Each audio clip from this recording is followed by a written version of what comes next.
Sir G20 ਦਾ ਭਾਰਤ ਲਈ ਮਤਲਬ ਹੈ ਕੀ ਹੈ? तो ये एक 20 देशों का एक समूह हैगा वा जिस तरीके नाल इहनूं हाईलाइट किया जा रहा जिस तरीके नाल जिहड़ा हैगा वा ਇਹ ਆਈਡੀਆ ਨੂੰ ਲੋਕਾਂ ਤੱਕ ਲਿਜਾਇਆ ਜਾ ਰਿਹਾ ਹੈ ਤਾਂ ਕਿ ਉਹ ਆਪਣਾ ਪੋਲੀਟੀਕਲ ਜਿਹੜਾ ਉਹਦੇ ਵਿੱਚ ਬੈਨੀਫਿਟ ਹੈਗਾ ਵਾ ਉਹਦੇ ਵਿੱਚੋਂ ਇਵੋਲਵ ਕਰ ਲਈਏ। ਸੇਖੋ ਸਾਹਿਬ, ਜਿਹੜਾ ਪੁਆਇੰਟ ਤੁਹਾਡਾ ਹੈਗਾ ਕਿ ਇਹ ਰੋਟੇਸ਼ਨ ਵਾਈਜ਼ ਹੁੰਦਾ ਪਰ ਸਾਡੀ ਰਾਜਨੀਤੀ ਇਸ ਨੂੰ ਇਸ ਤਰੀਕੇ ਨਾਲ ਪ੍ਰੈਜ਼ੈਂਟ ਕਰਦੀ ਪਈ ਹੈ ਕਿ ਅਸੀਂ ਹੀ ਕਰਵਾ ਰਹੇ ਹਾਂ ਕਿ ਜਿਹੜੇ ਕੰਟਰੀਜ਼ ਸਾਡੇ ਤੋਂ ਦੂਰੀ ਬਣਾ ਰਹੇ ਆ ਜਾਂ ਇੱਥੋਂ ਨਹੀਂ ਆ ਰਹੇਗੇ ਜਾਂ ਉਹ ਚੋਟੀ ਦੇ ਨੁਮਾਇੰਦੇ ਨਹੀਂ ਆ ਰਹੇ ਆਪਦੇ ਉਹ ਦੂਜੇ ਨੁਮਾਇੰਦੇ ਭੇਜਦੇ ਪਏ ਆ। ਸਰ ਉਹਦਾ ਮਤਲਬ ਕੀ ਹੈ ਦੇਸ਼ ਦੇ ਲਈ? ਚਾਈਨਾ ਦੇ ਪ੍ਰੈਜ਼ੀਡੈਂਟ ਦਾ ਨਾਂ ਆਉਣਾ ਇਹ ਬਹੁਤ ਕਲੀਅਰ ਹੈਗੀ। ਜਿਸ ਤਰੀਕੇ ਦਾ ਸਾਡੀ ਟਸਲ ਚੱਲ ਰਹੀ ਆ, ਚਾਈਨਾ ਨੇ ਇੱਕ ਨਕਸ਼ਾ ਜਿਹੜਾ ਸੀਗਾ ਮੇਰੇ ਖਿਆਲ ਥੋੜੇ ਦਿਨ ਪਹਿਲਾਂ ਜਿਹੜਾ ਸੀਗਾ ਇੱਕ ਪਬਲਿਸ਼ ਕੀਤਾ ਵਾ। ਸਾਡੇ ਬਹੁਤ ਵਧੀਆ ਰਿਲੇਸ਼ਨਸ਼ਿਪ ਚਾਈਨਾ ਦੇ ਨਾਲ ਨਹੀਂ ਹੈਗੇ। ਕਹਿੰਦੇ ਕੈਨੇਡਾ ਦੇ ਪ੍ਰਧਾਨ ਮੰਤਰੀ ਹੈ ਜਿਹੜੇ ਉਹ ਵੀ ਥੋੜੇ ਨਾਰਾਜ਼ ਹੋ ਜਾਂਦੇ ਕਿ ਯੂਕਰੇਨ ਨੂੰ ਨਹੀਂ ਬੁਲਾਇਆ ਗਿਆ। ਅਸਲ 'ਚ ਇੰਡੀਆ ਤੇ ਕੈਨੇਡਾ ਦੇ ਰਿਲੇਸ਼ਨਸ ਕੋਈ ਬਹੁਤ ਜ਼ਿਆਦਾ ਸੁਖਾਵੇਂ ਨਹੀਂ ਤੇ ਜਿਸ ਤਰੀਕੇ ਦੇ ਨਾਲ ਖਾਲਿਸਤਾਨ ਦਾ ਮੁੱਦਾ ਕੈਨੇਡਾ ਦੇ ਵਿੱਚ ਉਹਨੂੰ ਹਾਈਲਾਈਟ ਕੀਤਾ ਜਾ ਰਿਹਾ ਜਿਹੜਾ ਇੰਡੀਆ ਨੂੰ ਐਕਸੈਪਟ ਨਹੀਂ ਹੈ। ਸਿੱਖ ਸਾਹਿਬ, ਜਿਹੜਾ ਖਾਲਿਸਤਾਨ ਵਾਲੀ ਗੱਲ ਹੈ ਸਰ ਉੱਥੇ ਮੈਟਰੋ ਸਟੇਸ਼ਨ ਤੇ ਪੋਸਟਰ ਲਾ ਕੇ ਨਾਅਰੇ ਲਾ ਕੇ ਸਰ ਤੇ ਇਸ ਤਰੀਕੇ ਨਾਲ ਪ੍ਰੈਜ਼ੈਂਟ ਕਰਤਾ ਵੀ ਖਾਲਿਸਤਾਨ ਦਾ ਬਹੁਤ ਵੱਡਾ ਮੁੱਦਾ ਬਣਾ ਦਿੱਤਾ ਗਿਆ ਦਿੱਲੀ ਦੇ ਵਿੱਚ। ਸਰ ਇਹਦੇ ਵਿੱਚ ਦਮ ਹੈਗਾ ਜਾਂ ਇਹ ਵੀ ਪਲਾਂਟ ਕੀਤਾ ਜਾਂਦਾ ਵੀ ਹਾਂ ਵੀ ਖਾਲਿਸਤਾਨ ਦਾ ਜ਼ਿਕਰ ਛੇੜ ਲਓ ਵੱਡੇ ਪੱਧਰ ਤੇ? ਕਈ ਵਾਰੀ ਇਹ ਸਾਡੇ ਲਈ ਬਹੁਤ ਵੱਡੀ ਪਜ਼ਲ ਪੈਦਾ ਕਰਦੇ ਆ ਕਿ ਲੋਕਾਂ ਦੇ ਵਿੱਚ ਖਾਸ ਕਰਕੇ ਇੱਕ ਵੱਖਰੀ ਕਿਸਮ ਦਾ ਕਨਫਿਊਜ਼ਨ ਪੈਦਾ ਕਰਦੇ ਆ ਕਿ ਤੁਸੀਂ ਇਹ ਏਜੰਡਾ ਲਗਾਓ। ਈਜ਼ੀ ਹੁੰਦਾ ਜਦੋਂ ਅਸੀਂ ਪਾਕਿਸਤਾਨ ਦਾ ਜ਼ਿਕਰ ਕਰਦੇ ਆ, ਸਾਡੀਆਂ ਪਿਛਲੀਆਂ ਇਲੈਕਸ਼ਨਸ ਤੁਸੀਂ ਲੜੀਵਾਰ ਚੱਕ ਕੇ ਦੇਖ ਲਓ ਸਰ, ਹਰ ਵੇਲੇ ਪਾਕਿਸਤਾਨ ਦਾ ਜ਼ਿਕਰ ਹੁੰਦਾ ਪਰ ਇਸ ਵਕਤ ਪਾਕਿਸਤਾਨ ਜ਼ਿਕਰ ਉਹਨਾਂ ਵੱਡੇ ਪੱਧਰ ਤੇ ਨਹੀਂ ਹੋ ਰਿਹਾ ਦੇਸ਼ ਵਿੱਚ। ਇਹ ਪਾਕਿਸਤਾਨ ਦੀ ਅਹਿਮੀਅਤ ਘਟ ਗਈ ਹੈ ਜਾਂ ਪਾਕਿਸਤਾਨ ਦੇ ਜ਼ਰੀਏ ਹੁਣ ਵੋਟਾਂ ਨਹੀਂ ਮਿਲਣੀਆਂ ਸਰ? ਜਾਂ ਪਾਕਿਸਤਾਨ ਸੈਂਟਰਿਕ ਪਾਲਿਸੀ ਹੈ ਖਾਸ ਕਰ ਇਸ ਸਰਕਾਰ ਦੀ ਕਿ ਉਹ ਹਮੇਸ਼ਾ ਜਿਹੜਾ ਪਾਕਿਸਤਾਨ ਨੂੰ ਐਜ਼ ਅ ਅਦਰ ਮੰਨਦੇ ਆ, ਦੁਸ਼ਮਣ ਮੰਨਦੇ ਆ ਕਿ ਜਿਹਦੇ ਨਾਲ ਉਹਨਾਂ ਦੀ ਆਪਣੀ ਕਹਿ ਦਈਏ ਕਿ ਜਿਹੜੀ ਉਹਨਾਂ ਦੀ ਆਪਣੀ ਵੋਟ ਬੈਂਕ ਹੈਗੀ ਆ ਉਹ ਉਹਦੇ ਵਿੱਚੋਂ ਹੀ ਕੱਢਦੇ ਆ। ਜਦੋਂ INDIA ਜਿਹੜਾ ਅਲਾਈਅੰਸ ਬਣਿਆ ਉਹ ਬੈਠਕਾਂ ਕਰਦਾ ਤੇ ਉਹਦੇ ਵਿੱਚ ਵਾਲੇ ਇੱਕ ਬਿਆਨ ਹੁੰਦਾ ਕਿ ਇੰਡੀਆ ਜਿਵੇਂ ਅੱਗੇ ਵਧਦਾ ਜਾਊਗਾ ਚਾਈਨਾ ਪਿੱਛੇ ਹਟਦਾ ਜਾਊਗਾ। ਇਹਦਾ ਮਤਲਬ ਹੁਣ ਚਾਈਨਾ ਦੇ ਨਾਂ ਤੇ ਵੋਟਾਂ ਮਿਲ ਸਕਦੀਆਂ ਚਾਹੇ ਇੰਡੀਆ ਅਲਾਈਅੰਸ ਨੂੰ ਮਿਲ ਜਾਣ ਤੇ ਚਾਹੇ ਉਹਨਾਂ ਦੇ ਉਲਟ ਪੈ ਜਾਣ ਸਰ। ਇੱਦਾਂ ਮੰਨ ਕੇ ਚੱਲੀਏ ਵੀ ਹੁਣ ਪਾਕਿਸਤਾਨ ਆਊਟ ਹੈ ਤੇ ਚਾਈਨਾ ਦੀ ਐਂਟਰੀ ਹੈ ਸਰ। ਮੈਨੂੰ ਲੱਗਦਾ ਕਿ ਅਸੀਂ ਗੁਆਂਢੀ ਨਹੀਂ ਬਦਲ ਸਕਦੇ।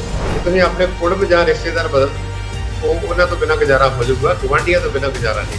NDA ਜਾਂ INDIA ਸਰ ਇਹਨਾਂ ਦਾ ਏਜੰਡਾ ਕੀ ਹੈ ਸਰ ਚੋਣ ਲੜਨ ਦਾ?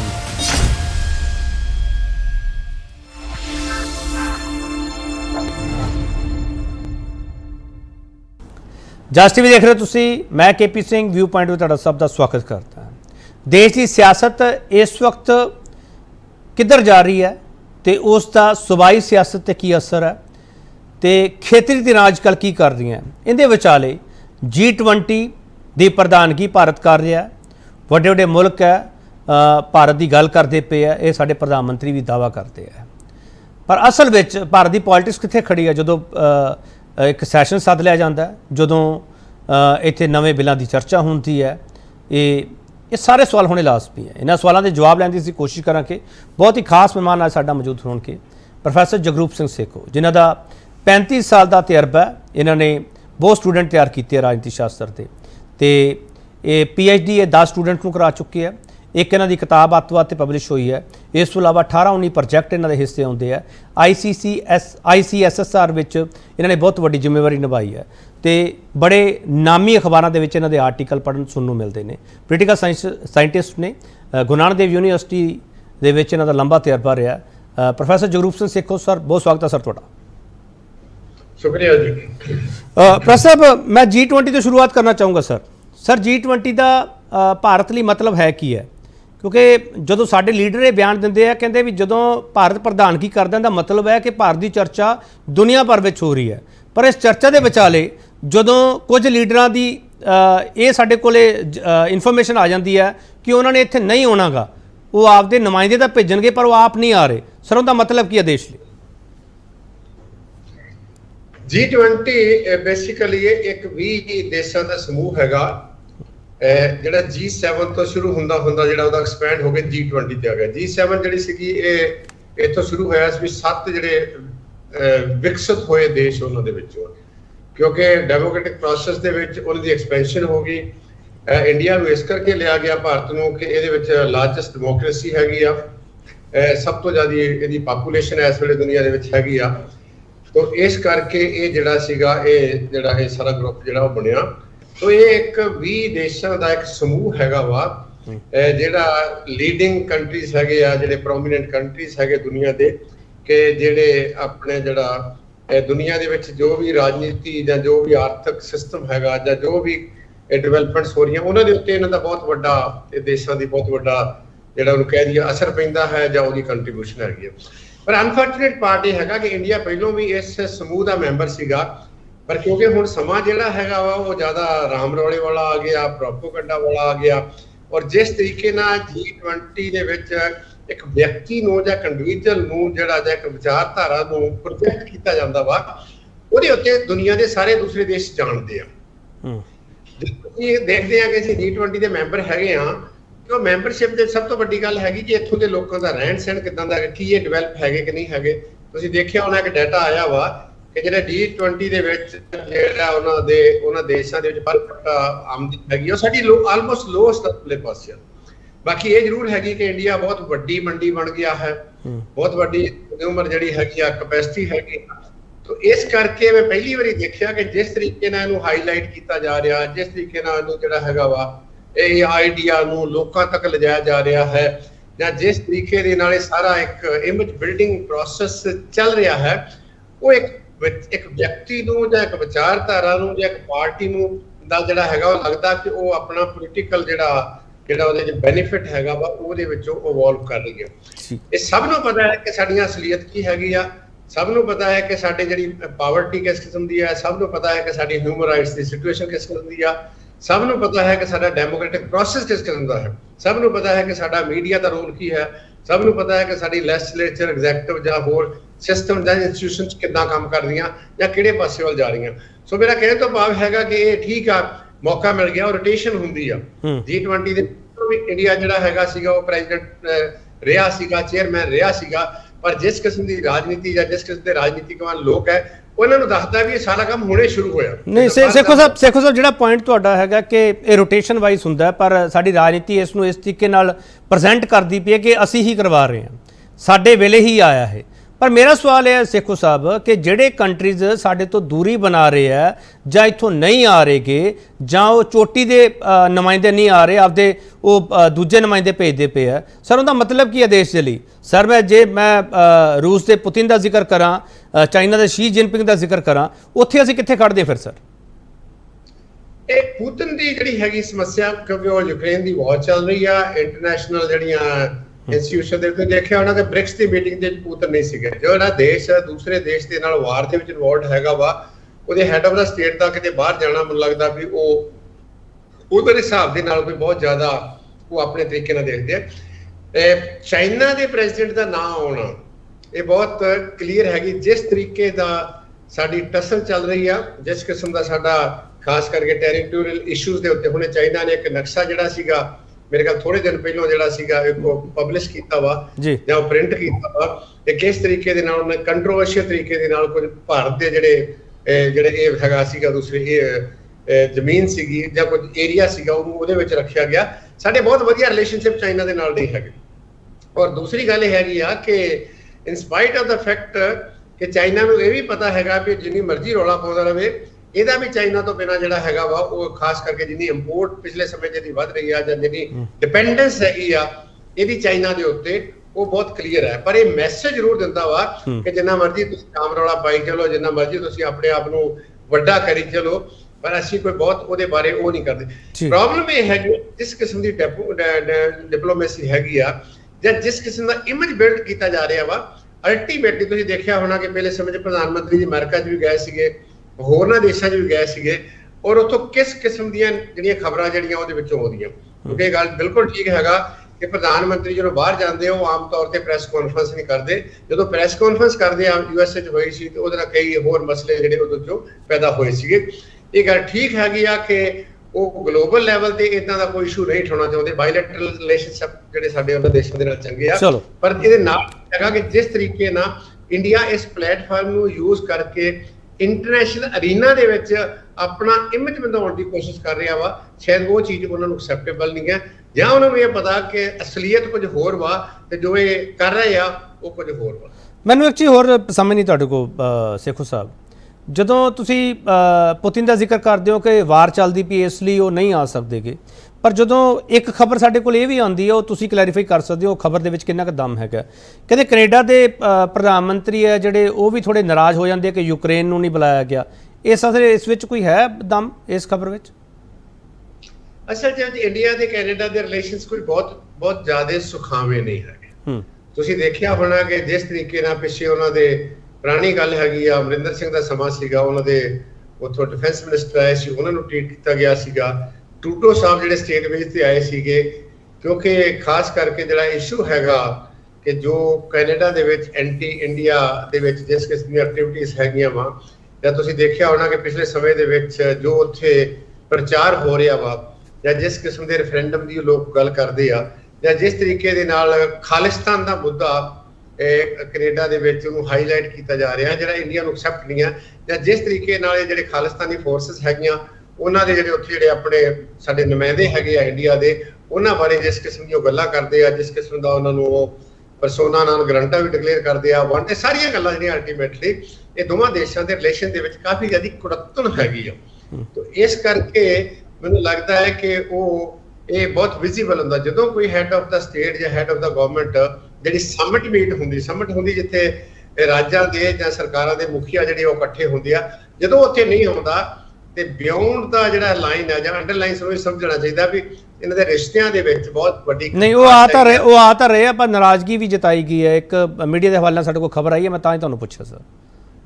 ਨਹੀਂ, ਹੋ ਸਕਦਾ ਆ ਵੀ ਰਹੇ ਆ ਲਾਸਟ ਮਿੰਟ ਤੇ ਕੀ ਉਹ ਕਰਦੇ ਉਹਦੇ ਵਿੱਚੋਂ, ਪਰ ਬਹੁਤੇ ਸਾਡੇ ਸਬੰਧ ਉਹਨਾਂ ਦੇ ਨਾਲ ਇਸ ਵੇਲੇ ਦੇਸ਼ ਤੇ ਇੰਡੀਆ ਦੇ ਸਬੰਧ ਬਹੁਤ ਜ਼ਿਆਦਾ ਚੰਗੇ ਨਹੀਂ ਹੈ, ਕਿਉਂਕਿ ਜਿਸ ਕਿਸਮ ਦਾ ਐਕਟੀਵਿਟੀਜ਼ ਉੱਥੇ ਹੋ ਰਹੀਆਂ। ਠੀਕ ਹੈ, ਮੈਂ ਇੱਕ ਛੋਟਾ ਜਿਹਾ ਬ੍ਰੇਕ ਲੈ ਕੇ ਵਾਪਸ ਆ ਰਿਹਾ ਸੇਖੋ ਸਾਹਿਬ ਤੁਹਾਡੇ ਕੋਲੇ। ਤੁਸੀਂ ਖਾਲਿਸਤਾਨ ਦਾ ਜ਼ਿਕਰ ਕੀਤਾ, ਉਹਦੇ ਬਾਬਤ ਵੀ ਗੱਲ ਕਰਨੀ ਲਾਜ਼ਮੀ ਹੈ ਕੀ ਹੈ।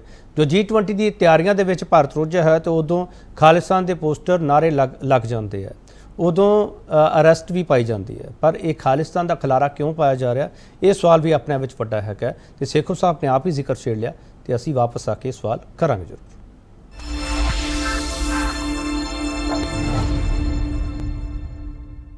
ਮੁੜ ਤੋਂ ਤੁਹਾਡਾ ਸਵਾਗਤ ਕਰਦੇ ਹਾਂ। ਪ੍ਰੋਫੈਸਰ ਜਗਰੂਪ ਸਿੰਘ ਸੇਖੋ ਸਾਡੇ ਨਾਲ ਮੌਜੂਦ ਹੈ ਕਿ ਬਹੁਤ ਹੀ ਸੂਝਵਾਨ ਨੇ ਤੇ ਅਕਸਰ ਲੋਕਾਂ ਨੂੰ ਮਿਲਦੇ ਰਹਿੰਦੇ ਆ, ਰਾਜਨੀਤਿਕ ਤੌਰ ਤੇ ਉਹਨਾਂ ਨੂੰ ਜਾਗਰੂਕ ਕਰਨ ਦੀ ਕੋਸ਼ਿਸ਼ ਕਰਦੇ ਰਹਿੰਦੇ ਆ ਕਿ ਪੋਲੀਟੀਕਲ ਅਵੇਅਰਨੈਸ ਸਾਡੇ ਵਿੱਚ ਆਵੇ। ਤੇ ਮੈਂ ਵੀ ਕੋਸ਼ਿਸ਼ ਕਰ ਰਿਹਾ ਕਿ ਉਹਨਾਂ ਕੋਲੇ ਉਹ ਜਿਹੜਾ ਖਜ਼ਾਨਾ ਹੈਗਾ ਉਹ ਅਸੀਂ ਵੀ ਹਾਸਲ ਕਰ ਲਈਏ ਤੇ ਤਾਂ ਜੋ ਤੁਹਾਡੇ ਤੱਕ ਅਸੀਂ ਪਹੁੰਚਾਉਂਦੇ ਰਹੀਏ। ਸੇਖੋ ਸਾਹਿਬ ਜਿਹੜਾ ਖਾਲਿਸਤਾਨ ਵਾਲੀ ਗੱਲ ਹੈ ਸਰ, ਉੱਥੇ ਮੈਟਰੋ ਸਟੇਸ਼ਨ ਤੇ ਪੋਸਟਰ ਲਾ ਕੇ ਨਾਅਰੇ ਲੱਗ ਗਏ ਸਰ, ਤੇ ਇਸ ਤਰੀਕੇ ਨਾਲ ਪ੍ਰੈਜ਼ੈਂਟ ਕਰਤਾ ਵੀ ਖਾਲਿਸਤਾਨ ਦਾ ਬਹੁਤ ਵੱਡਾ ਮੁੱਦਾ ਬਣਾ ਦਿੱਤਾ ਗਿਆ ਦਿੱਲੀ ਦੇ ਵਿੱਚ। ਸਰ ਇਹਦੇ ਵਿੱਚ ਦਮ ਹੈਗਾ ਜਾਂ ਇਹ ਵੀ ਪਲਾਂਟ ਕੀਤਾ ਜਾਂਦਾ ਵੀ ਹਾਂ ਵੀ ਖਾਲਿਸਤਾਨ ਦਾ ਜ਼ਿਕਰ ਛੇੜ ਲਓ ਵੱਡੇ ਪੱਧਰ ਤੇ? ਕੀ ਸਰ 5 ਮੈਟਰੋ ਸਟੇਸ਼ਨ ਤੇ ਪੋਸਟਰ ਲੱਗ ਗਏ ਤਾਂ ਕੀ ਤੂਫਾਨ ਆ ਗਿਆ ਸਰ ਸੇਖੋ ਸਾਹਿਬ? ਅਸਲ ਦੇ ਵਿੱਚ ਇਸ ਸਾਰੇ ਨੂੰ ਸੀਰੀਅਸਲੀ ਸੋਚਣ ਦੀ ਲੋੜ ਹੈਗੀ ਆ ਕਿ ਇਹ ਜਦੋਂ ਮੁੱਦੇ ਉਠਾਏ ਜਾਂਦੇ ਉਹਦੇ ਨਾਲ ਅਲਟੀਮੇਟਲੀ ਨੁਕਸਾਨ ਕਿਹਦਾ ਹੁੰਦਾ। ਕਈ ਵਾਰੀ ਇਹ ਵੀ ਕਾਊਂਟਰ ਐਲੀਗੇਸ਼ਨ ਹੁੰਦੇ ਆ ਵੀ ਸਰਕਾਰੀ ਬੰਦੇ ਹੁੰਦੇ ਆ, ਇਹ ਵੀ ਐਲੀਗੇਸ਼ਨਸ ਹੈਗੇ ਆ ਕਿ ਏਜੰਸੀਜ਼ ਇਦਾਂ ਕਰਦੀਆਂ ਵਾ, ਇਹ ਵੀ ਐਲੀਗੇਸ਼ਨਸ ਹੈਗੇ ਆ ਕਿ ਕੁਝ ਇੰਡੀਵਿਜੂਅਲ ਜਿਹਨਾਂ ਦੇ ਵੈਸਟ ਇੰਟਰਸਟ ਹੁੰਦੇ ਉਸ ਤਰੀਕੇ ਨਾਲ ਕਰਦੇ ਆ। ਇਹਨੂੰ ਸਮਝਣਾ ਕਰਨਾ ਜਾਂ ਤਾਂ ਸਰਕਾਰਾਂ ਬਹੁਤ ਸਿੰਸੀਅਰ ਹੋ ਕੇ ਉਸ ਲੌਜੀਕਲ ਐਂਡ ਤੇ ਪਹੁੰਚਣ ਔਰ ਦੱਸਣ ਲੋਕਾਂ ਨੂੰ ਵੀ ਇਹ ਜਿਹੜਾ ਨਾ ਆਹ ਲੋਕ ਹੈਗੇ ਆ, ਇਹਨਾਂ ਦੇ ਪਿਛਲੇ ਪਾਸੇ ਕੌਣ ਹੈ। ਕਦੀ ਇਦਾਂ ਨਹੀਂ ਹੁੰਦਾ। ਅਸੀਂ ਦੇਖਿਆ ਕਿ ਪਹਿਲੇ ਸਮੇਂ ਦੇ ਵਿੱਚ ਖਾਸ ਕਰਕੇ ਥੋੜੇ ਸਮੇਂ ਦੇ ਵਿੱਚ ਜਿਹੜੇ ਇਸ ਵਿਚਾਰਧਾਰਾ ਨਾਲ ਸੰਬੰਧਿਤ ਲੋਕ ਸੀ ਉਹਦੇ ਮਰਡਰ ਹੋਏ ਆ। ਲਾਹੌਰ 'ਚ ਮਰਡਰ ਹੋਇਆ ਵਾ, ਇੰਗਲੈਂਡ ਦੇ 'ਚ ਮਰਡਰ ਹੋਇਆ ਵਾ, ਔਰ ਪਿਛਲੇ ਐਸੇ ਸਾਲ ਜੂਨ ਦੇ ਵਿੱਚ ਜਿਹੜਾ ਕੈਨੇਡਾ ਦੇ ਵਿੱਚ ਸਿੱਖ ਫਾਰ ਜਸਟਿਸ ਦਾ ਕਨਵੀਨਰ ਸੀਗਾ ਉਹਦਾ ਮਰਡਰ ਹੋਇਆ ਗੁਰਦੁਆਰੇ ਦੇ ਵਿੱਚ। ਇਹ ਕਿਉਂ ਇਦਾਂ ਹੋ ਰਿਹਾ? ਕੀ ਇਹ ਸਰਕਾਰਾਂ ਦੀ ਜਿਹੜੀ ਹੈਗੀ ਆ ਆਪਣਾ ਏਜੰਡਾ ਹੁੰਦਾ? ਕੁਝ ਚੀਜ਼ਾਂ ਜਿਹੜੀਆਂ ਡੀਪ ਸਟੇਟ ਹੁੰਦੀਆਂ ਹੋ ਜਾਂਦੀਆਂ ਵਾ ਜਾਂ ਇਸ ਕਿਸਮ ਦੀਆਂ ਸਟੇਟ ਬਣ ਜਾਂਦੀਆਂ ਵਾ, ਉਹ ਸਮਝਣਾ ਬਹੁਤ ਔਖਾ ਵਾ। ਇਹ ਜੋ ਸਾਰੇ ਏਜੰਡਾ ਜਾਂ ਜਿਸ ਕਿਸਮ ਦੀ ਗੱਲਬਾਤ ਆ ਰਹੀ ਉਹਦੀ ਪੰਜਾਬ ਦੇ ਲੋਕਾਂ ਨਾਲ ਕੀ ਸੰਬੰਧ ਆ? ਅਸੀਂ ਤੇ ਸਵਾਲ ਰੇਜ਼ ਕਰਦੇ ਆ ਵੀ ਤੁਸੀਂ ਪੰਜਾਬ ਦੇ ਵਿੱਚ ਜਿਹੜੇ ਮੋਸਟਲੀ ਇਹ ਮੁੱਦਾ ਜਿਹੜਾ ਪੰਜਾਬ ਤੋਂ ਬਾਹਰ ਉਠਾਇਆ ਜਾ ਰਿਹਾ ਵਾ, ਜਾਂ ਅਮਰੀਕਾ ਤੋਂ ਉਠਾਇਆ ਜਾ ਰਿਹਾ, ਜਾਂ ਕੈਨੇਡਾ ਤੋਂ ਉਠਾਇਆ ਜਾ ਰਿਹਾ, ਜਾਂ ਯੂਰਪ ਤੋਂ ਉਠਾਇਆ ਜਾ ਰਿਹਾ ਵਾ, ਜਾਂ ਤੁਸੀਂ ਦੇਖਿਆ ਵੀ ਦਿੱਲੀ ਦੇ ਵਿੱਚ ਇਹ ਕੰਮ ਹੋ ਗਿਆ। ਤਾਂ ਮੇਰਾ ਕਹਿਣ ਤੋਂ ਭਾਵ ਹੈ ਕਿ ਕਈ ਵਾਰੀ ਇਹ ਸਾਡੇ ਲਈ ਬਹੁਤ ਵੱਡੀ ਪਜ਼ਲ ਪੈਦਾ ਕਰਦੇ ਆ ਕਿ ਲੋਕਾਂ ਦੇ ਵਿੱਚ ਖਾਸ ਕਰਕੇ ਇੱਕ ਵੱਖਰੀ ਕਿਸਮ ਦਾ ਕਨਫਿਊਜ਼ਨ ਪੈਦਾ ਕਰਦੇ ਆ ਕਿ ਤੁਸੀਂ ਏਜੰਡਾ ਬਹੁਤ ਈਜ਼ੀ ਹੁੰਦਾ ਕਿ ਪੰਜਾਬ ਦੇ ਲੋਕਾਂ ਦੇ ਹੋਰ ਮਸਲੇ ਬਹੁਤ ਉਹ ਜਿਹੜੇ ਸਟੇਟ ਗਵਰਨਮੈਂਟ ਦੇ ਮਸਲੇ ਹੈਗੇ ਆ, ਸੈਂਟਰ ਪ੍ਰਤੀ ਉਹਨਾਂ ਦਾ ਜਿਹੜੀ ਕਨਫਰੰਟੇਸ਼ਨ ਹੈ। ਤੁਸੀਂ ਦੇਖਿਆ ਹੋਣਾ ਇਹ ਕਿਸਾਨ ਅੰਦੋਲਨ ਦੇ ਵਿੱਚ ਵੀ ਇਹ ਮੁੱਦਾ ਲਿਆਂਦਾ ਗਿਆ ਸੀਗਾ ਜੀ, ਔਰ ਇਹਨਾਂ ਨੇ ਮੁੱਦਾ ਲਿਆਂਦਾ ਸੀਗਾ ਉਹ ਰੂਲਿੰਗ ਪਾਰਟੀ ਦੇ ਬਹੁਤ ਨੇੜੇ ਸੀਗੇ ਔਰ ਉਹ ਸਾਰਾ ਜਿਹੜਾ ਕਿਸਾਨ ਅੰਦੋਲਨ ਨੂੰ ਕਿਸੇ ਤਰੀਕੇ ਨਾਲ ਫਿਜ਼ਲ ਆਊਟ ਕਰਨ ਵਾਸਤੇ ਲਿਆਂਦਾ ਗਿਆ ਸੀਗਾ ਅਲਟੀਮੇਟਲੀ ਇਹ ਜਿਹੜਾ ਸਾਰੀ ਚੀਜ਼ ਸਪੋਜ਼ ਹੋਈ। ਉਸ ਤੋਂ ਬਾਅਦ ਵੀ ਨਵਾਂ ਇੱਕ ਫਿਨੋਮਨਾ ਸ਼ੁਰੂ ਹੋਇਆ, ਅਮਰਤਪਾਲ ਵੀ ਸਟੇਜ ਦੇ ਉੱਤੇ ਆਇਆ, ਉਹਦੇ ਬਾਰੇ ਵੀ ਬੜੇ ਕਿੰਤੂ ਪ੍ਰੰਤੂ ਹੈਗੇ ਆ ਤੇ ਕਿੱਦਾਂ ਇੱਕ ਵਿਅਕਤੀ ਲਾਰਜਰ ਦੈਨ ਸਾਈਜ਼ ਬਣ ਗਿਆ, ਕਿੱਦਾਂ ਇੱਕ ਮਹੀਨਾ ਜਿਹੜਾ ਹੈਗਾ ਸੀ ਸਾਰਾ ਉਹਦੇ ਵਿੱਚੋਂ ਸਾਰਾ ਕੁਝ ਕੀਤਾ। ਸੋ ਮੇਰਾ ਕਹਿਣ ਤੋਂ ਭਾਵ ਹੈਗਾ ਕਿ ਜਿਹੜੀਆਂ ਸਰਕਾਰਾਂ ਹੁੰਦੀਆਂ ਵਾ ਜਾਂ ਜਿਹੜੀਆਂ ਕੋਈ ਜਥੇਬੰਦੀਆਂ ਹੁੰਦੀਆਂ ਜਿਹਨਾਂ ਦਾ ਆਪਣਾ ਵੈਸਟ ਇੰਟਰਸਟ ਹੁੰਦਾ, ਉਹ ਇਹੋ ਜਿਹੇ ਮੁੱਦਿਆਂ ਦੀ ਗੱਲ ਕਰਦੇ ਆ ਜਿਹੜੇ ਮੁੱਦਿਆਂ ਦਾ ਠੀਕ ਆ ਉਹਨਾਂ ਲਈ ਤਾਂ ਬਹੁਤ ਇੰਪੋਰਟੈਂਟ ਹੋਵੇ, ਜਿਹੜੇ ਰੋਟੀ ਪਾਣੀ ਦਾ ਬੰਦੋਬਸਤ ਬਣਿਆ, ਪਰ ਜਨ ਸਧਾਰਨ ਵਾਸਤੇ ਤੁਹਾਡੇ ਸਾਡੇ ਵਾਸਤੇ ਇਹਨਾਂ ਦੇ ਮੁੱਦੇ ਹੋਰ ਵਾ ਤਾਂ ਸਰਕਾਰ ਸੇਖੋ ਸਾਹਿਬ ਜਿਹੜਾ ਖਦਸ਼ਾ ਤੁਸੀਂ ਜਤਾ ਰਹੇ ਹੋ ਕਿ ਫਿਜ਼ਲ ਆਊਟ ਕਰਨ ਦੀ ਕੋਸ਼ਿਸ਼ ਕੀਤੀ ਜਾਂਦੀ ਹੈ, ਰੀਅਲ ਇਸ਼ੂਸ ਨੂੰ ਪਾਸੇ ਕਰਨ ਦੀ ਕੋਸ਼ਿਸ਼ ਹੈ। ਮੇਰਾ ਸਵਾਲ ਇੱਕ ਸਰ ਹੋਰ ਹੈ, ਜਦੋਂ ਅਸੀਂ ਪਾਕਿਸਤਾਨ ਦਾ ਜ਼ਿਕਰ ਕਰਦੇ ਹਾਂ, ਸਾਡੀਆਂ ਪਿਛਲੀਆਂ ਇਲੈਕਸ਼ਨਸ ਤੁਸੀਂ ਲੜੀਵਾਰ ਚੱਕ ਕੇ ਦੇਖ ਲਓ ਸਰ, ਹਰ ਵੇਲੇ ਪਾਕਿਸਤਾਨ ਦਾ ਜ਼ਿਕਰ ਹੁੰਦਾ, ਪਰ ਇਸ ਵਕਤ ਪਾਕਿਸਤਾਨ ਦਾ ਜ਼ਿਕਰ ਉਹਨਾਂ ਵੱਡੇ ਪੱਧਰ ਤੇ ਨਹੀਂ ਹੋ ਰਿਹਾ ਦੇਸ਼ ਵਿੱਚ। ਇਹ ਪਾਕਿਸਤਾਨ ਦੀ ਅਹਿਮੀਅਤ ਘਟ ਗਈ ਹੈ ਜਾਂ ਪਾਕਿਸਤਾਨ ਦੇ ਜ਼ਰੀਏ ਹੁਣ ਵੋਟਾਂ ਨਹੀਂ ਮਿਲਣੀਆਂ ਸਰ, ਤਾਂ ਕਰਕੇ ਪਾਕਿਸਤਾਨ ਦਾ ਜ਼ਿਕਰ ਘਟ ਗਿਆ? 71 ਦੇ ਵਿੱਚ ਪਾਕਿਸਤਾਨ ਦੀ ਡਿਸਮੈਂਬਰਮੈਂਟ ਹੋ ਗਈ ਸੀ ਔਰ ਉਸ ਤੋਂ ਬਾਅਦ ਪਾਕਿਸਤਾਨ ਕਦੀ ਵੀ ਉਸ ਚੀਜ਼ ਨੂੰ ਲੀਡਰਸ਼ਿਪ ਦਾ ਜੋ ਹੈਗਾ ਵਾ ਉਹ ਡਾਈਜੈਸਟ ਨਹੀਂ ਕਰ ਸਕਿਆ। ਜੇ ਤੁਸੀਂ ਜ਼ੁਲਫਕਾਰ ਅਲੀ ਭੁੱਟੋ ਦੀ ਕਿਤਾਬ ਜਿਹੜੀ ਸੀਗੀ ਉਹਦੀ ਬਾਇਓਗ੍ਰਾਫੀ ਜਿਹੜੀ ਸੀ ਪੀਲੂ ਮੋਦੀ ਨੇ ਲਿਖੀ ਸੀ ਇਫ ਆਈ ਐਮ ਅਸੈਸੀਨੇਟਡ, ਉਹ ਪੜ੍ਹ ਲਓ, ਉਹਦੇ ਵਿੱਚ ਬਹੁਤ ਕਲੀਅਰ ਆਉਂਦਾ। ਉੱਥੇ ਮਿਲਟਰੀ ਰੂਲ ਹੈਗਾ, ਮਿਲਟਰੀ ਰਜੀਮ ਹੈਗਾ, ਉਹਨਾਂ ਨੂੰ ਵੀ ਲੋਕਾਂ ਨੂੰ ਇਸ ਮੁੱਦੇ ਦੇ ਵਿੱਚ ਇਸ ਪਾਸੇ ਲਾਉਣ ਲਈ, ਚਾਹੇ ਕਸ਼ਮੀਰ ਦਾ ਮੁੱਦਾ ਚਾਹੇ ਖਾਲਿਸਤਾਨ ਦਾ ਮੁੱਦਾ ਹੈਗਾ ਵਾ, ਉਹ ਬਹੁਤ ਈਜ਼ੀ ਹੋ ਜਾਂਦਾ ਸਰਕਾਰਾਂ ਵਾਸਤੇ। ਪਾਕਿਸਤਾਨ ਖੁਦ ਬਹੁਤ ਸੀਰੀਅਸ ਇਕਨੋਮਿਕ ਪੋਲੀਟੀਕਲ ਕ੍ਰਾਈਸਿਸ ਦੇ ਵਿੱਚ ਆ। ਤੁਸੀਂ ਉਹਦੀ ਪੋਲੀਟੀਕਲ ਦੇਖੋ, ਪ੍ਰਾਈਮ ਮਿਨਿਸਟਰ ਜਿਹੜਾ ਜੇਲ੍ਹ ਦੇ ਵਿੱਚ ਵਾ ਉਹਨੂੰ ਫੜ ਕੇ ਅੰਦਰ ਦਿੱਤਾ ਗਿਆ, ਇਕਨੋਮਿਕ ਸਿਚੁਏਸ਼ਨ ਬਹੁਤ ਡਿਟੀਰੀਏਟ ਹੈਗੀ ਉਹਦੇ ਵਿੱਚੋਂ, ਉਹ ਸਾਰਾ ਕੁਝ ਉਸ ਪਾਸੇ ਹੱਲ ਹੋ ਗਿਆ। ਤੋ ਜੇ ਮੋਟੇ ਤੌਰ ਤੇ ਦੇਖਿਆ ਜਾਵੇ ਪਾਕਿਸਤਾਨ ਕਦੀ ਵੀ ਇਸ ਗੱਲ 'ਚ ਇੰਟਰਸਟਡ ਨਹੀਂ ਸੀਗਾ ਕਿ ਇੱਕ ਇੰਡੀਪੈਂਡੈਂਟ ਸਿੱਖਾਂ ਦਾ ਸਥਾਨ ਬਣੇ। ਪਾਕਿਸਤਾਨ ਹਮੇਸ਼ਾ ਹੀ ਇੰਡੀਅਨ ਸਰਕਾਰ ਨੂੰ, ਇੰਡੀਅਨ ਫੋਰਸਿਸ ਨੂੰ ਪੰਜਾਬ ਦੇ ਵਿੱਚ ਇਨਵੋਲਵ ਕਰਕੇ ਉਹਦਾ ultimate agenda C Jammu and Kashmir, ਜਿਹੜਾ ਕਿ ਪੋਸੀਬਲ ਨਹੀਂ ਹੈਗਾ। ਇੰਡੀਆ ਦਾ ਪਾਕਿਸਤਾਨ ਦਾ ਪੰਜਾਬ ਦੇ ਨਾਲ ਕੋਈ ਕੰਪੈਰੀਜ਼ਨ ਨਹੀਂ ਹੈਗਾ, ਚਾਹੇ ਇਕਨੋਮੀ ਦੇ ਤੌਰ ਤੇ, ਚਾਹੇ ਮਿਲਟਰੀ ਦੇ ਤੌਰ ਤੇ, ਚਾਹੇ ਪੋਲੀਟੀਕਲ ਸਟੇਬਿਲਿਟੀ ਦੇ ਤੌਰ ਦੇ ਉੱਤੇ। ਤਾਂ ਪਾਕਿਸਤਾਨ ਨੂੰ ਯੂਜ਼ ਕੀਤਾ ਜਾਂਦਾ ਕਿਉਂਕਿ ਪਾਕਿਸਤਾਨ ਦੇ ਵਿੱਚ ਪਾਰਟੀਕੁਲਰ ਕਮਿਊਨਿਟੀ ਰਹਿੰਦੀ ਆ, ਇਹ ਸਰਕਾਰ ਵੀ ਯੂਜ਼ ਕਰਦੀ ਆ, ਇਹ ਜਿਹੜਾ ਖਾਸ ਕਰਕੇ ਉਹਦਾ ਏਜੰਡਾ ਵੀ ਬਣਦਾ, ਪਰ ਹੁਣ ਉਹ ਕਿਥੇ ਐਗਜ਼ਿਸਟੈਂਸ ਨਹੀਂ ਹੈਗਾ ਉਹਦੇ ਵਿੱਚੋਂ। ਮੈਂ ਸਰ ਸਵਾਲ ਤੁਹਾਨੂੰ ਤਾਂ ਕਰ ਰਿਹਾ ਸੀ ਕਿਉਂਕਿ ਤੁਸੀਂ Pakistan and the Gulf cooperation council ਤੇ ਵੀ ਬਹੁਤ ਕੰਮ ਕੀਤਾ ਹੋਇਆ, ਮੈਂ ਤਾਂ ਤੁਹਾਨੂੰ ਸਵਾਲ ਕਰ ਰਿਹਾ ਸੀਗਾ। ਪਾਕਿਸਤਾਨ ਨੂੰ ਸਿਰਫ ਅਸੀਂ ਸਰ ਪੋਲੀਟੀਕਲ ਟੂਲ ਵਜੋਂ ਵਰਤਦੇ ਰਹੇ ਹਾਂ, ਹੁਣ ਪਾਕਿਸਤਾਨ ਦੀ ਆਪਦੀ ਐਗਜ਼ਿਸਟੈਂਸ ਹੈ ਜਿਹੜੀ ਉਹ ਖਤਰੇ ਵਿੱਚ ਹੈ, ਇਸ ਲਈ ਹੁਣ ਸਾਡੇ ਲਈ ਵੀ ਲੋੜੀਂਦਾ ਨਹੀਂ ਹੈਗਾ ਉਹ। ਪਾਕਿਸਤਾਨ ਵੀ ਇਨਵੋਲਵਡ ਸੀ, ਅਮਰੀਕਾ ਵੀ ਇਨਵੋਲਵਡ ਸੀ। ਜਦੋਂ ਅਫਗਾਨਿਸਤਾਨ ਦੇ ਵਿੱਚ ਸੋਵੀਅਤ ਨੇ ਇੰਟਰਵੀਨ ਕੀਤਾ ਵਾ, ਪਾਕਿਸਤਾਨ ਉਸਮਾਨਾ ਬਿਨ ਲੈਦਨ ਨੂੰ ਲੈ ਕੇ ਆਇਆ ਸੀਗਾ, ਅਮਰੀਕਾ ਉਹਨੂੰ ਲੈ ਕੇ ਆਇਆ ਸੀਗਾ, ਉਹ ਅਮਰੀਕਨ ਸਿਟੀਜ਼ਨ ਸੀਗਾ, ਉਹਨੂੰ ਇੱਥੇ ਲਿਆਂਦਾ ਗਿਆ। ਲੇਕਿਨ ਨੈਕਸਸ ਬਣਿਆ ਅਮਰੀਕਾ ਦਾ ਤੇ ਪਾਕਿਸਤਾਨ ਦਾ। ਪਹਿਲਾਂ ਜਦੋਂ ਅਫਗਾਨਿਸਤਾਨ ਦੇ ਵਿੱਚ ਉਹਨਾਂ ਨੇ ਉਹਨਾਂ ਨੂੰ ਕੰਟਰੋਲ ਕੀਤਾ, ਸੋਵੀਅਤ ਵਾਪਸ ਆ ਗਿਆ, ਉਹ ਫੋਰਸਿਸ ਨੂੰ ਇਸ ਪਾਸੇ ਲਾਇਆ। ਅਮਰੀਕਾ ਵੀ ਕਿਹੜਾ ਸਾਡਾ ਸਿੰਪੈਥਾਈਜ਼ਰ ਸੀਗਾ, ਕਿਉਂਕਿ ਇੰਦਰਾ ਗਾਂਧੀ ਦੇ ਸਮੇਂ ਤੱਕ ਜਾਂ ਬਾਅਦ ਤੱਕ ਅਸੀਂ ਅਮਰੀਕਾ ਦੀ ਧੌਂਸ ਨਹੀਂ ਮੰਨੀ, ਅਸੀਂ ਨੌਨ ਅਲਾਈਨਡ ਕੰਟਰੀ ਰਹੇ, ਅਸੀਂ ਅੰਡਰਗਰਾਉਂਡ ਨਿਊਕਲੀਅਰ ਐਕਸਪਲੋਜ਼ਨ ਇੰਦਰਾ ਗਾਂਧੀ ਨੇ 1974 ਦੇ ਵਿੱਚ ਕੀਤਾ ਸੀਗਾ। ਤਾਂ ਉਹ ਵੀ ਇਹ ਬੇਸਿਕਲੀ ਜਿਹੜੀਆਂ ਫੋਰਸਿਸ ਉੱਥੋਂ ਵਿਹਲੀਆਂ ਹੋਈਆਂ ਉਹਨੂੰ ਇਸ ਪਾਸੇ ਲਾਇਆ ਸੀਗਾ। ਪਾਕਿਸਤਾਨ ਨੇ, ਕਿਉਂਕਿ ਇੱਕ ਸਾਡੀ ਜਿਹੜੀ ਡਿਵੀਜ਼ਨ ਹੈਗੀ ਪਾਕਿਸਤਾਨ ਦੇ ਨਾਲ, ਉਹ ਮੈਨੂਅਲ ਡਿਵੀਜ਼ਨ ਹੈਗੀ ਆ। ਪਾਕਿਸਤਾਨ ਇਨਵੋਲਵਡ ਸੀ, ਫੈਂਸਿੰਗ ਬਾਰਡਰ ਤੇ ਕਿਉਂ ਹੋਈ, ਕਿਉਂਕਿ ਪਾਕਿਸਤਾਨ ਇਨਵੋਲਵਡ ਸੀ ਉਸ ਪਾਸੇ ਵੱਲੋਂ। ਸੋ ਇਸ ਕਰਕੇ ਜਿਹੜਾ ਪੰਜਾਬ ਦਾ ਵਿੱਚ ਟੈਰਰਿਜ਼ਮ ਸ਼ੁਰੂ ਹੋਇਆ ਸੀਗਾ, AK-47 ਸਭ ਤੋਂ ਪਹਿਲਾਂ ਕਿੱਥੋਂ ਆਈ ਸੀਗੀ, ਅਮਨੀਸ਼ ਕਿੱਥੋਂ ਆਇਆ ਸੀਗਾ, ਟ੍ਰੇਨਿੰਗ ਕਿੱਥੋਂ ਆਈ ਸੀਗੀ। ਪਾਕਿਸਤਾਨ ਨੂੰ ਲੱਗਦਾ ਸੀਗਾ ਕਿ ਇਸ ਤਰੀਕੇ ਦੇ ਨਾਲ ਮੈਂ ਜਿਹੜਾ 71 ਵਾਲਾ ਬਦਲਾ ਹੈਗਾ ਉਹ ਇੰਡੀਆ ਤੋਂ ਲੈ ਸਕੂੰਗਾ, ਜਿਹੜੀ ਕਿ ਸ਼ਾਇਦ ਉਹਦੀ ਗਲਤਫਹਿਮੀ ਸੀਗੀ। ਸੋ ਇਸ ਕਰਕੇ ਇਹ ਨਹੀਂ ਕਹਿ ਸਕਦੇ ਪਾਕਿਸਤਾਨ ਇਨਵੋਲਵਡ ਨਹੀਂ ਸੀਗਾ, ਇਹ ਨਹੀਂ ਕਹਿ ਸਕਦੇ ਕਿ USA ਉਸ ਸਮੇਂ ਦੇ ਵਿੱਚ ਐਂਟੀ ਇੰਡੀਆ ਆਪਰੇਸ਼ਨ ਦੇ ਵਿੱਚ ਇਨਵੋਲਵਡ ਨਹੀਂ ਸੀਗਾ, ਜਾਂ ਹੋਰ ਜਿਹੜੀਆਂ ਫੋਰਸ ਜਿਹੜੀਆਂ ਇੰਡੀਆ ਦੇ ਖਿਲਾਫ ਸੀ ਉਹ ਇਨਵੋਲਵਡ ਨਹੀਂ ਸੀਗੀ, ਜਾਂ ਇਹ ਨਹੀਂ ਕਹਿ ਸਕਦੇ ਕਿ ਸਾਡੇ ਇੱਥੋਂ ਦੇ ਜਿਹੜੇ ਲੋਕ ਸੀਗੇ ਉਹ ਉਹਦਾ ਹਿੱਸਾ ਨਹੀਂ ਸੀਗੇ। ਉਹ ਸਿਚੁਏਸ਼ਨ ਸੀ ਜਿਹੜੀ ਬਣੀ ਉਸ ਸਮੇਂ ਦੇ ਵਿੱਚ। ਸੋ ਇਸ ਕਰਕੇ ਪਾਕਿਸਤਾਨ ਦਾ ਹੈਗਾ, ਪਰ ਐਟ ਪ੍ਰੈਜ਼ੈਂਟ ਤੁਸੀਂ ਦੇਖੋ ਕਿ ਜਿੰਨੀ ਸਮਗਲਿੰਗ ਹੈਗੀ ਆ ਜਾਂ ਜਿਹੜਾ ਡਰੱਗ ਟ੍ਰੇਡ ਹੈਗਾ ਵਾ, ਇਹ ਉਹ ਉਸ ਪਾਸੇ ਵੱਲੋਂ ਆਉਣ ਡਿਆ, ਕਿਉਂਕਿ ਅਫਗਾਨਿਸਤਾਨ ਵਾਲੇ ਪਾਸੇ ਇੱਧਰੋਂ ਆਉਣ ਡਿਆ, ਕੁਝ ਇਸ ਪਾਸੇ ਆਉਣ ਡਿਆ, ਕੁਝ ਆਪਣਾ ਗੁਜਰਾਤ ਜਾ ਰਿਹਾ, ਕੋਈ ਦੂਸਰੇ ਪਾਸੇ ਨੂੰ ਜਾ ਰਿਹਾ।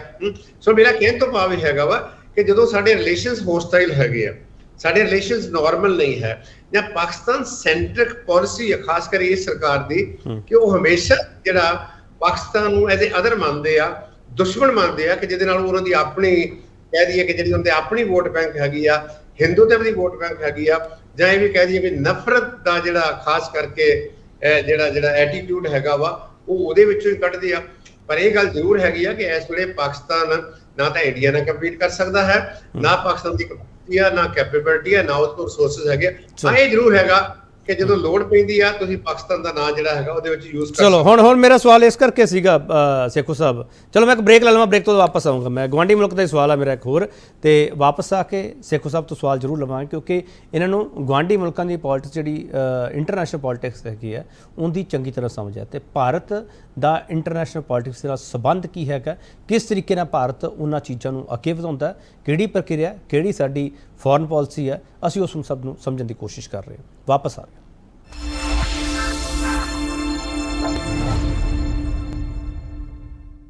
ਮੁੜ ਤੋਂ ਤੁਹਾਡਾ ਸਵਾਗਤ ਕਰਦੇ ਹਾਂ। ਸੇਖੂ ਸਾਹਿਬ, ਮੈਂ ਸਵਾਲ ਇਸ ਕਰਕੇ ਤੁਹਾਨੂੰ ਕਰ ਰਿਹਾ ਸੀਗਾ ਪਾਕਿਸਤਾਨ ਵਾਲਾ, ਤੁਸੀਂ ਕਿਹਾ ਵੀ ਪੋਲੀਟੀਕਲ ਟੂਲ ਵਜੋਂ ਵਰਤਿਆ ਜਾਂਦਾ, ਪਾਕਿਸਤਾਨ ਦੇ ਵਿੱਚ ਹਾਲਾਤ ਵੀ ਖਰਾਬ ਹੈ, ਤੁਸੀਂ ਜ਼ਿਕਰ ਕਰਤਾ ਸਾਰਾ, ਉਹ ਸਾਰੀ ਦੁਨੀਆ ਨੂੰ ਪਤਾ ਹੈ, ਪੈਟਰੋਲ ਆਟਾ ਕੀ ਭਾਅ ਮਿਲਦਾ ਪਿਆ ਉੱਥੇ, ਕਿਹੋ ਜਿਹੇ ਹਾਲਾਤ ਹੈਗੇ ਆ। ਜਦੋਂ INDIA ਜਿਹੜਾ ਅਲਾਇੰਸ ਬਣਿਆ ਉਹ ਬੈਠਕਾਂ ਕਰਦਾ ਤੇ ਉਹਦੇ ਵਿੱਚ ਵਾਲੇ ਇੱਕ ਬਿਆਨ ਹੁੰਦਾ ਕਿ ਇੰਡੀਆ ਜਿਵੇਂ ਅੱਗੇ ਵੱਧਦਾ ਜਾਊਗਾ ਚਾਈਨਾ ਪਿੱਛੇ ਹਟਦਾ ਜਾਊਗਾ। ਇਹਦਾ ਮਤਲਬ ਹੁਣ ਚਾਈਨਾ ਦੇ ਨਾਂ ਤੇ ਵੋਟਾਂ ਮਿਲ ਸਕਦੀਆਂ, ਚਾਹੇ ਇੰਡੀਆ ਅਲਾਇੰਸ ਨੂੰ ਮਿਲ ਜਾਣ ਤੇ ਚਾਹੇ ਉਹਨਾਂ ਦੇ ਉਲਟ ਪੈ ਜਾਣ। ਸਰ ਇੱਦਾਂ ਮੰਨ ਕੇ ਚੱਲੀਏ ਵੀ ਹੁਣ ਪਾਕਿਸਤਾਨ ਆਊਟ ਹੈ ਤੇ ਚਾਈਨਾ ਦੀ ਐਂਟਰੀ ਹੈ? ਸਰ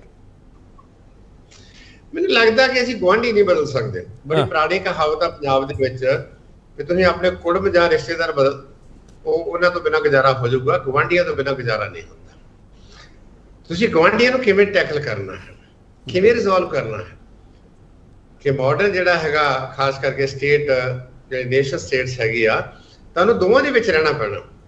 ਹੁਣ ਇਹ ਹੈਗਾ ਕਿ ਤੁਸੀਂ ਕਿਸ ਤਰੀਕੇ ਨਾਲ ਰਹਿਣਾ, ਉਹ ਤੁਹਾਡੀ ਡਿਪਲੋਮੈਸੀ ਹੈ, ਉਹ ਤੁਹਾਡੀ ਜਿਹੜੀ ਹੈਗੀ ਆ ਇੰਟਰਨੈਸ਼ਨਲ ਸਟ੍ਰੈਟਜੀ ਹੈਗੀ ਆ ਕਿ ਪਾਕਿਸਤਾਨ ਨੂੰ ਕਿਵੇਂ ਡੀਲ ਕਰਨਾ। ਇਹ ਗੱਲ ਮੈਂ ਕਹਿਣਾ ਚਾਹੁੰਦਾ ਕਿ ਜਿਹੜੀ ਸਟੇਬਿਲਿਟੀ ਹੈਗੀ ਗੁਆਂਢੀਆਂ ਦੀ ਉਹ ਸਾਡੇ ਬਹੁਤ ਹਿੱਤ ਦੇ ਵਿੱਚ ਹੈ, ਜਾਂ ਸਾਡੀ ਸਟੇਬਿਲਿਟੀ ਗੁਆਂਢੀਆਂ ਦੇ ਬਹੁਤ ਹਿੱਤ ਦੇ ਵਿੱਚ ਹੈ। ਖਾਸ ਕਰਕੇ ਜੇ ਪੰਜਾਬ ਦੇ ਕੰਟੈਕਸਟ ਗੱਲ ਕੀਤੀ ਜਾਵੇ ਤੇ ਪੰਜਾਬ ਦੇ ਵਿੱਚ ਜਿਹੜੀ 553 ਕਿਲੋਮੀਟਰ ਦੀ ਬਾਉਂਡਰੀ ਹੈਗੀ ਆ ਉਹ ਇੱਕ ਮੈਨ ਮੇਡ ਬਾਉਂਡਰੀ ਹੈਗੀ ਆ, ਔਰ ਇਹ ਜੇ ਅਸੀਂ ਸਾਡੇ ਸਬੰਧ ਠੀਕ ਹੋਣਗੇ ਤੇ ਇਹ ਜਿਹੜਾ ਇਧਰ ਵਾਲਾ ਪੰਜਾਬ ਆ ਜਿਹੜਾ ਕ੍ਰਾਈਸਿਸ ਇਸ ਵੇਲੇ ਫੇਸ ਕਰ ਰਿਹਾ, ਸੀਰੀਅਸ ਕ੍ਰਾਈਸਿਸ ਜਿਹੜਾ ਹੈਗਾ, ਬਹੁਤ ਵੱਡੀ ਗਿਣਤੀ ਦੇ ਵਿੱਚ ਪੰਜਾਬ ਦਾ ਉਹ ਕ੍ਰਾਈਸਿਸ ਹੱਲ ਹੋ ਸਕਦਾ। ਖਾਸ ਕਰਕੇ ਸਾਡੀ ਐਗਰੀਕਲਚਰ ਐਕਸਪੋਰਟ ਦੀ ਗੱਲ ਕਰਦੇ ਹਾਂ, ਸਾਡੀ ਐਗਰੀਕਲਚਰ ਮਸ਼ੀਨਰੀ ਬਹੁਤ ਡਿਵੈਲਪ ਉਸ ਪਾਸੇ ਵੱਲ, ਕਿਉਂਕਿ ਉਸ ਪਾਸੇ ਵੱਲ ਉਹਨਾਂ ਨੇ ਰਿਸਰਚ ਐਂਡ ਡਿਵੈਲਪਮੈਂਟ ਦੇ ਉੱਤੇ ਬਹੁਤਾ ਜ਼ੋਰ ਨਹੀਂ ਦਿੱਤਾ। ਸਾਡੇ ਜਦੋਂ ਆਜ਼ਾਦੀ ਤੋਂ ਬਾਅਦ ਤੁਸੀਂ ਦੇਖਿਆ ਹੋਣਾ ਕਿ ਨਹਿਰੂ ਸਾਹਿਬ ਨੇ ਕਿਹਾ ਹੈ ਕਿ ਇਹ ਜਿਹੜੇ ਮਾਡਰਨ ਜਿਹੜੇ ਮੰਦਰ ਹੋਣਗੇ ਡੈਮੋਕ੍ਰੇਸੀ ਦੇ, ਉਹ ਜਿਹੜੇ ਹੋਣਗੇ ਡੈਮ ਹੋਣਗੇ, ਇੰਡਸਟਰੀਜ਼ ਹੋਣਗੀਆਂ, ਸਾਰਾ ਕੁਝ ਇੱਥੇ ਲੋਕਾਂ ਨੂੰ ਕੰਮ ਹੋਊਗਾ। ਅਸੀਂ ਬਹੁਤ ਅੱਗੇ ਹਾਂ ਉਸ ਮਾਮਲੇ ਦੇ ਵਿੱਚ, ਅਸੀਂ ਉਹਨਾਂ ਦੀ ਹੈਲਪ ਕਰ ਸਕਦੇ ਹਾਂ।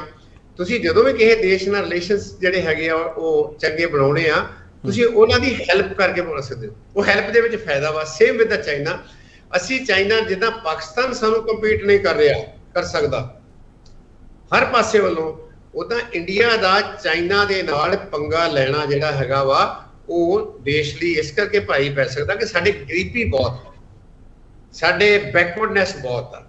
ਜੇ ਸਾਡੇ ਕੋਲ ਰਿਸੋਰਸਸ ਹੋਣੇ ਹੀ ਆ, ਮੰਨ ਲਓ 1 ਰੁਪਈਆ ਹੈਗਾ, ਉਹ 1 ਰੁਪਈਏ ਦੇ ਵਿੱਚ ਅਸੀਂ ਕਿੰਨੇ ਪੈਸੇ ਡਿਫੈਂਸ ਤੇ ਖਰਚਦੇ ਆ। ਸੇਖੂ ਸਾਹਿਬ, ਮੈਂ ਥੋੜਾ ਰੋਕਣਾ ਚਾਹੁੰਦਾ ਤੁਹਾਨੂੰ। ਸੇਖੂ ਸਾਹਿਬ, ਸਾਡੇ ਸਾਹਮਣੇ ਇੱਕ ਰਿਪੋਰਟ ਰੱਖੀ ਜਾ ਰਹੀ ਹੈ ਕਿ ਹੁਣ ਜਿਹੜੀ ਰਿਪੋਰਟ ਆਈ ਉਹਦੇ ਵਿੱਚ ਦੇਸ਼ ਵਿੱਚ ਗਰੀਬ ਆ ਜਿਹੜੇ ਘਟੇ ਆ। ਸਰ ਸਾਡੀ GDP ਹੈ ਵਧੀ ਹੈ, ਸਾਡੇ ਅੱਗੇ ਤਾਂ ਅੰਕੜੇ ਏਡੇ ਵੱਡੇ ਵੱਡੇ ਰੱਖ ਦਿੱਤੇ ਜਾਂਦੇ ਆ ਸੇਖੂ ਸਾਹਿਬ ਕਿ ਅਸੀਂ ਤਾਂ ਤੀਜੇ ਨੰਬਰ ਦੀ ਇਕਨੋਮੀ ਬਣਨਾ, ਜਦੋਂ ਅਗਲੀ ਵਾਰੀ ਅਸੀਂ ਆਵਾਂਗੇ ਅਸੀਂ ਤਾਂ ਇਹ ਕੁਝ ਕਰ ਦੇਣਾ।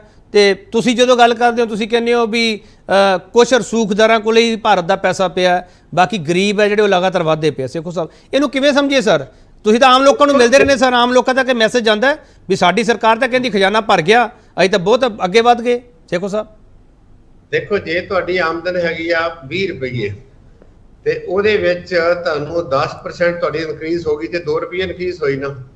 ਜੇ 1/10 ਦੀ ਆਮਦਨ ਹੈਗੀ ਆ 100 ਰੁਪਇਆ ਹੈ ਤੇ ਉਹਦੇ ਵਿੱਚ ਜੇ 3% ਇਨਕਰੀਜ਼ ਹੋਈ ਤੇ ਉਹਦੇ 30 ਰੁਪਏ ਵੱਧ ਜਾਣੇ ਆ। ਕਿੱਦਾਂ ਕਰਦੇ ਆ? ਇਹੀ ਤੇ ਜੁਮਲਾ ਹੈਗਾ, ਜਿਹਨੂੰ ਜੁਮਲੇ ਵਾਲੀ ਗੱਲ ਕਹਿੰਦੇ ਆ। ਉਹਨਾਂ ਦੀ ਇਕਨੋਮੀ ਦਾ ਲਾਰਜ ਸਾਈਜ਼ ਦੇਖ ਲਓ। ਅਮਰੀਕਾ ਦੇ ਵਿੱਚ 2% GDP ਇਨਕਰੀਜ਼ ਕਰ ਜਾਏ ਤੇ ਉੱਥੇ ਬੱਲੇ ਬੱਲੇ ਹੋ ਜਾਂਦੀ ਆ। ਚਾਈਨਾ ਦੇ ਵਿੱਚ 3-3.5% ਬਣ ਜਾਏ ਤੇ ਉਹਨਾਂ ਦੀ ਲਾਰਜਰ ਦੈਨ ਸਾਈਜ਼ ਹੋ ਜਾਂਦੀ ਆ। ਸਾਡੀ GDP ਦਾ ਸਾਈਜ਼ ਕਿੰਨਾ ਹੈਗਾ, ਸਾਡੀ ਇਕਨੋਮੀ ਦਾ ਸਾਈਜ਼ ਕਿੰਨਾ ਹੈਗਾ ਵਾ, ਤੋ ਇਸ ਕਰਕੇ ਜਿਹੜੀ ਖਾਸ ਕਰਕੇ ਪਰਸੈਂਟੇਜ ਹੈਗੀ ਆ ਉਹ ਸਾਡੀ ਜਿਹੜੀ ਆਪਣੀ ਗਰੋਥ ਆ ਉਹਦੀ ਪਰਸੈਂਟੇਜ ਵਾ। ਇਹ 7.5% ਗਰੋਥ ਹੋਈ ਆ ਪਹਿਲੇ ਕੁਆਟਰ ਦੇ ਵਿੱਚ, ਤੇ ਉਹ ਟੋਟਲ ਜੀਡੀਪੀ ਕਿੰਨੀ ਉਹਦੀ 7.5 ਜਿਹੜੀ ਐਬਸੋਲੂਟ ਨੰਬਰ ਦੇ ਵਿੱਚ ਕਿੰਨੀ ਇਨਕਰੀਜ਼ ਹੋਈ ਆ। ਦੂਸਰੇ ਪਾਸੇ ਜਿਹੜੀ ਡਿਵੈਲਪ ਇਕਨੋਮੀਜ਼ ਹੈਗੀ ਆ ਉਹਦੇ ਵਿੱਚ ਜੇ 3% ਜਾਂ 4% ਵੀ ਹੋਈ ਆ, ਉਹ ਜੀਡੀਪੀ ਦਾ ਵੋਲਿਊਮ ਕਿੰਨਾ ਵੱਡਾ ਹੈ। ਦੂਸਰੀ ਗੱਲ ਇਹ ਹੈਗੀ ਆ ਕਿ ਇਸ ਵੇਲੇ ਦੁਨੀਆ ਦਾ ਸਭ ਤੋਂ ਜ਼ਿਆਦਾ ਆਬਾਦੀ ਵਾਲਾ ਦੇਸ਼ ਬਣ ਗਿਆ। ਤੁਸੀਂ ਪਰ ਕੈਪੀਟਾ ਇਨਕਮ ਤੁਹਾਡੀ ਕਿੰਨੀ ਇਨਕਰੀਜ਼ ਹੋ ਰਹੀ ਆ, ਤੁਹਾਡੀ ਪਰ ਕੈਪੀਟਾ ਜੀਡੀਪੀ ਕਿੰਨੀ ਹੈਗੀ ਆ। G20 ਦੇ ਵਿੱਚ ਸ਼ਾਇਦ ਮੈਨੂੰ ਲੱਗਦਾ ਕਿ ਮੈਂ ਦੇਖ ਰਿਹਾ ਸੀ ਡਾਟਾ, ਸਾਡਾ 19 ਨੰਬਰ ਆ ਉਹਦੇ ਵਿੱਚ ਸਾਡੀ ਜੀਡੀਪੀ ਦੇ ਵਿੱਚ ਪਰ ਕੈਪੀਟਾ ਜੀਡੀਪੀ ਦੇ ਵਿੱਚ। ਤੁਸੀਂ ਆਪ ਹੀ ਹਿਸਾਬ ਲਾ ਲਓ ਅਸੀਂ ਕਿੱਥੇ ਸਟੈਂਡ ਕਰਦੇ ਆ। ਤੁਸੀਂ ਗਲੋਬਲ ਜਿਹੜੇ 194 ਦੇਸ਼ ਹੈਗੇ ਆ ਉਹਨਾਂ ਦੀ ਜੀਡੀਪੀ ਕੱਢ ਕੇ ਵੇਖ ਲਓ, ਪਰ ਕੈਪੀਟਾ ਜੀਡੀਪੀ ਕੱਢ ਕੇ ਵੇਖ ਲਓ ਅਸੀਂ ਕਿੱਥੇ ਸਟੈਂਡ ਕਰਦੇ ਆ। ਕਿੰਨੇ ਡਾਲਰ ਪਰ ਹੈਡ ਜਿਹੜੇ ਆ ਉਹ ਬੰਦੇ ਨੂੰ ਆਉਂਦੇ ਉਹਦੇ ਵਿੱਚੋਂ। ਬਾਕੀ ਇਹ ਜ਼ਰੂਰ ਹੈਗਾ ਕਿ ਤੁਸੀਂ ਇਹ ਜਿਹੜੇ ਕਿੱਦਾਂ ਜੁਆਇਨ ਕਰਦੇ ਉਹ ਰਾਜਨੀਤੀ ਉਹਦੇ ਵਿੱਚੋਂ। ਐਬਸੋਲੂਟ ਨੰਬਰ ਜਿਹੜਾ ਹੈਗਾ ਵਾ ਉਹਦੀ ਤੁਸੀਂ ਗੱਲ ਹੀ ਨਹੀਂ ਕਰਦੇ ਉਹਦੇ ਵਿੱਚ। ਐਬਸੋਲੂਟ ਨੰਬਰ ਸਰ ਕੌਣ ਦੱਸੂਗਾ?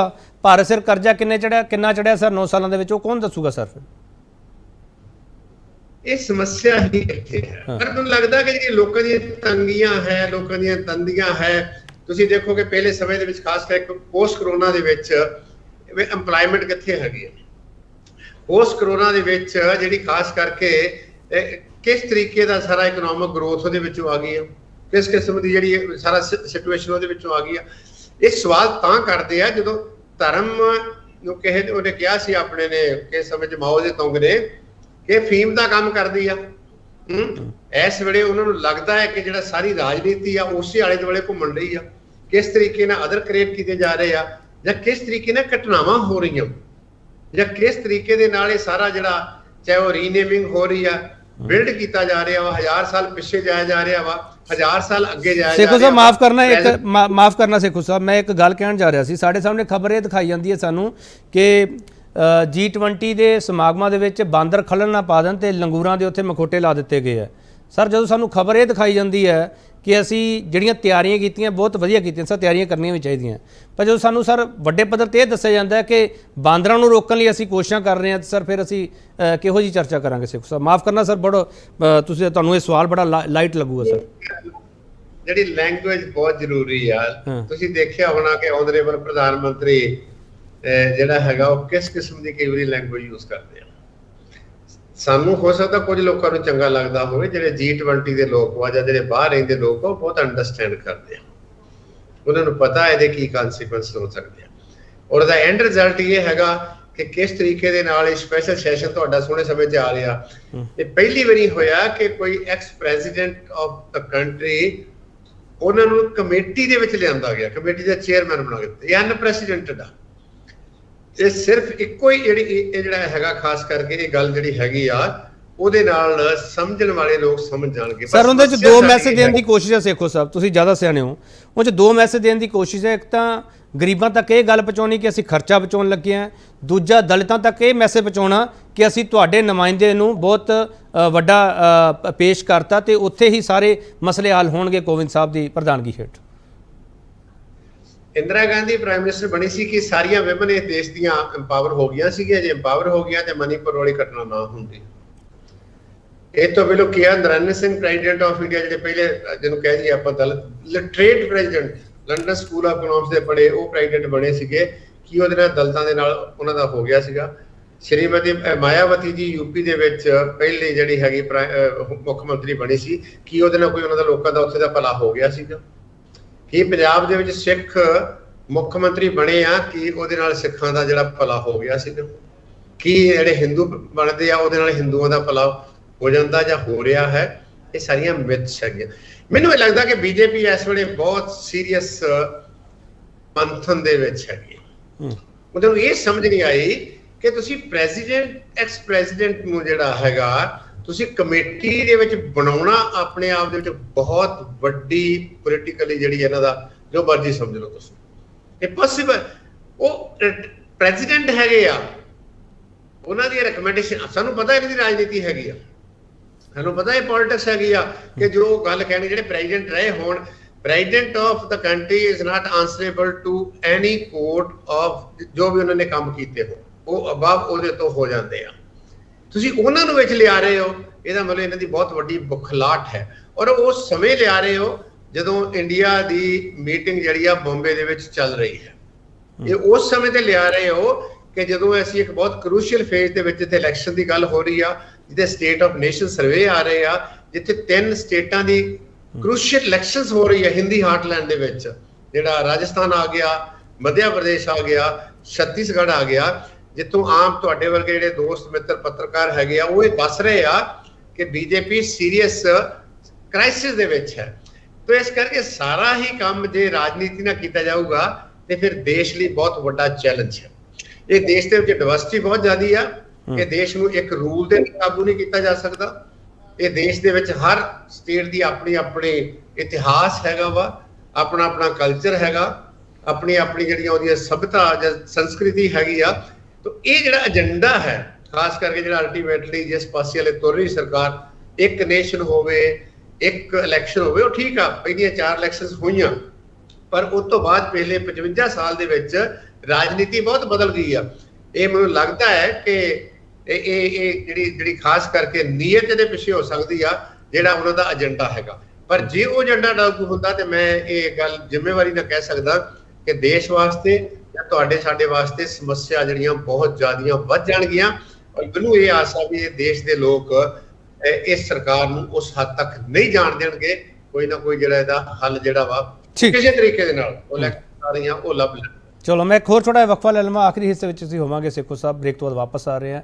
ਸਵਾਲ ਬਹੁਤ ਸਾਰੇ ਲੈਣ ਦੀ ਅਸੀਂ ਕੋਸ਼ਿਸ਼ ਕਰ ਰਹੇ ਹਾਂ, ਨੈਸ਼ਨਲ ਪੋਲਿਟਿਕਸ ਤੋਂ ਸ਼ੁਰੂ ਹੋਏ ਸੀ, ਇੰਟਰਨੈਸ਼ਨਲ ਪੋਲਿਟਿਕਸ ਤੱਕ ਚਲੇ ਕੇ ਆਮ ਆਦਮੀ ਤੱਕ ਵੀ ਆ ਕੇ, ਪਰ ਸਵਾਲ ਮੁੱਕਣੇ ਨਹੀਂ, ਕਿਉਂਕਿ ਰਾਜਨੀਤੀ ਹੈ, ਸਵਾਲ ਮੁਕਾਉਂਦੀ ਨਹੀਂ ਹੁੰਦੀ, ਸਵਾਲ ਖੜੇ ਕਰਦੀ ਹੈ। ਵਾਪਸ ਆ ਰਹੇ।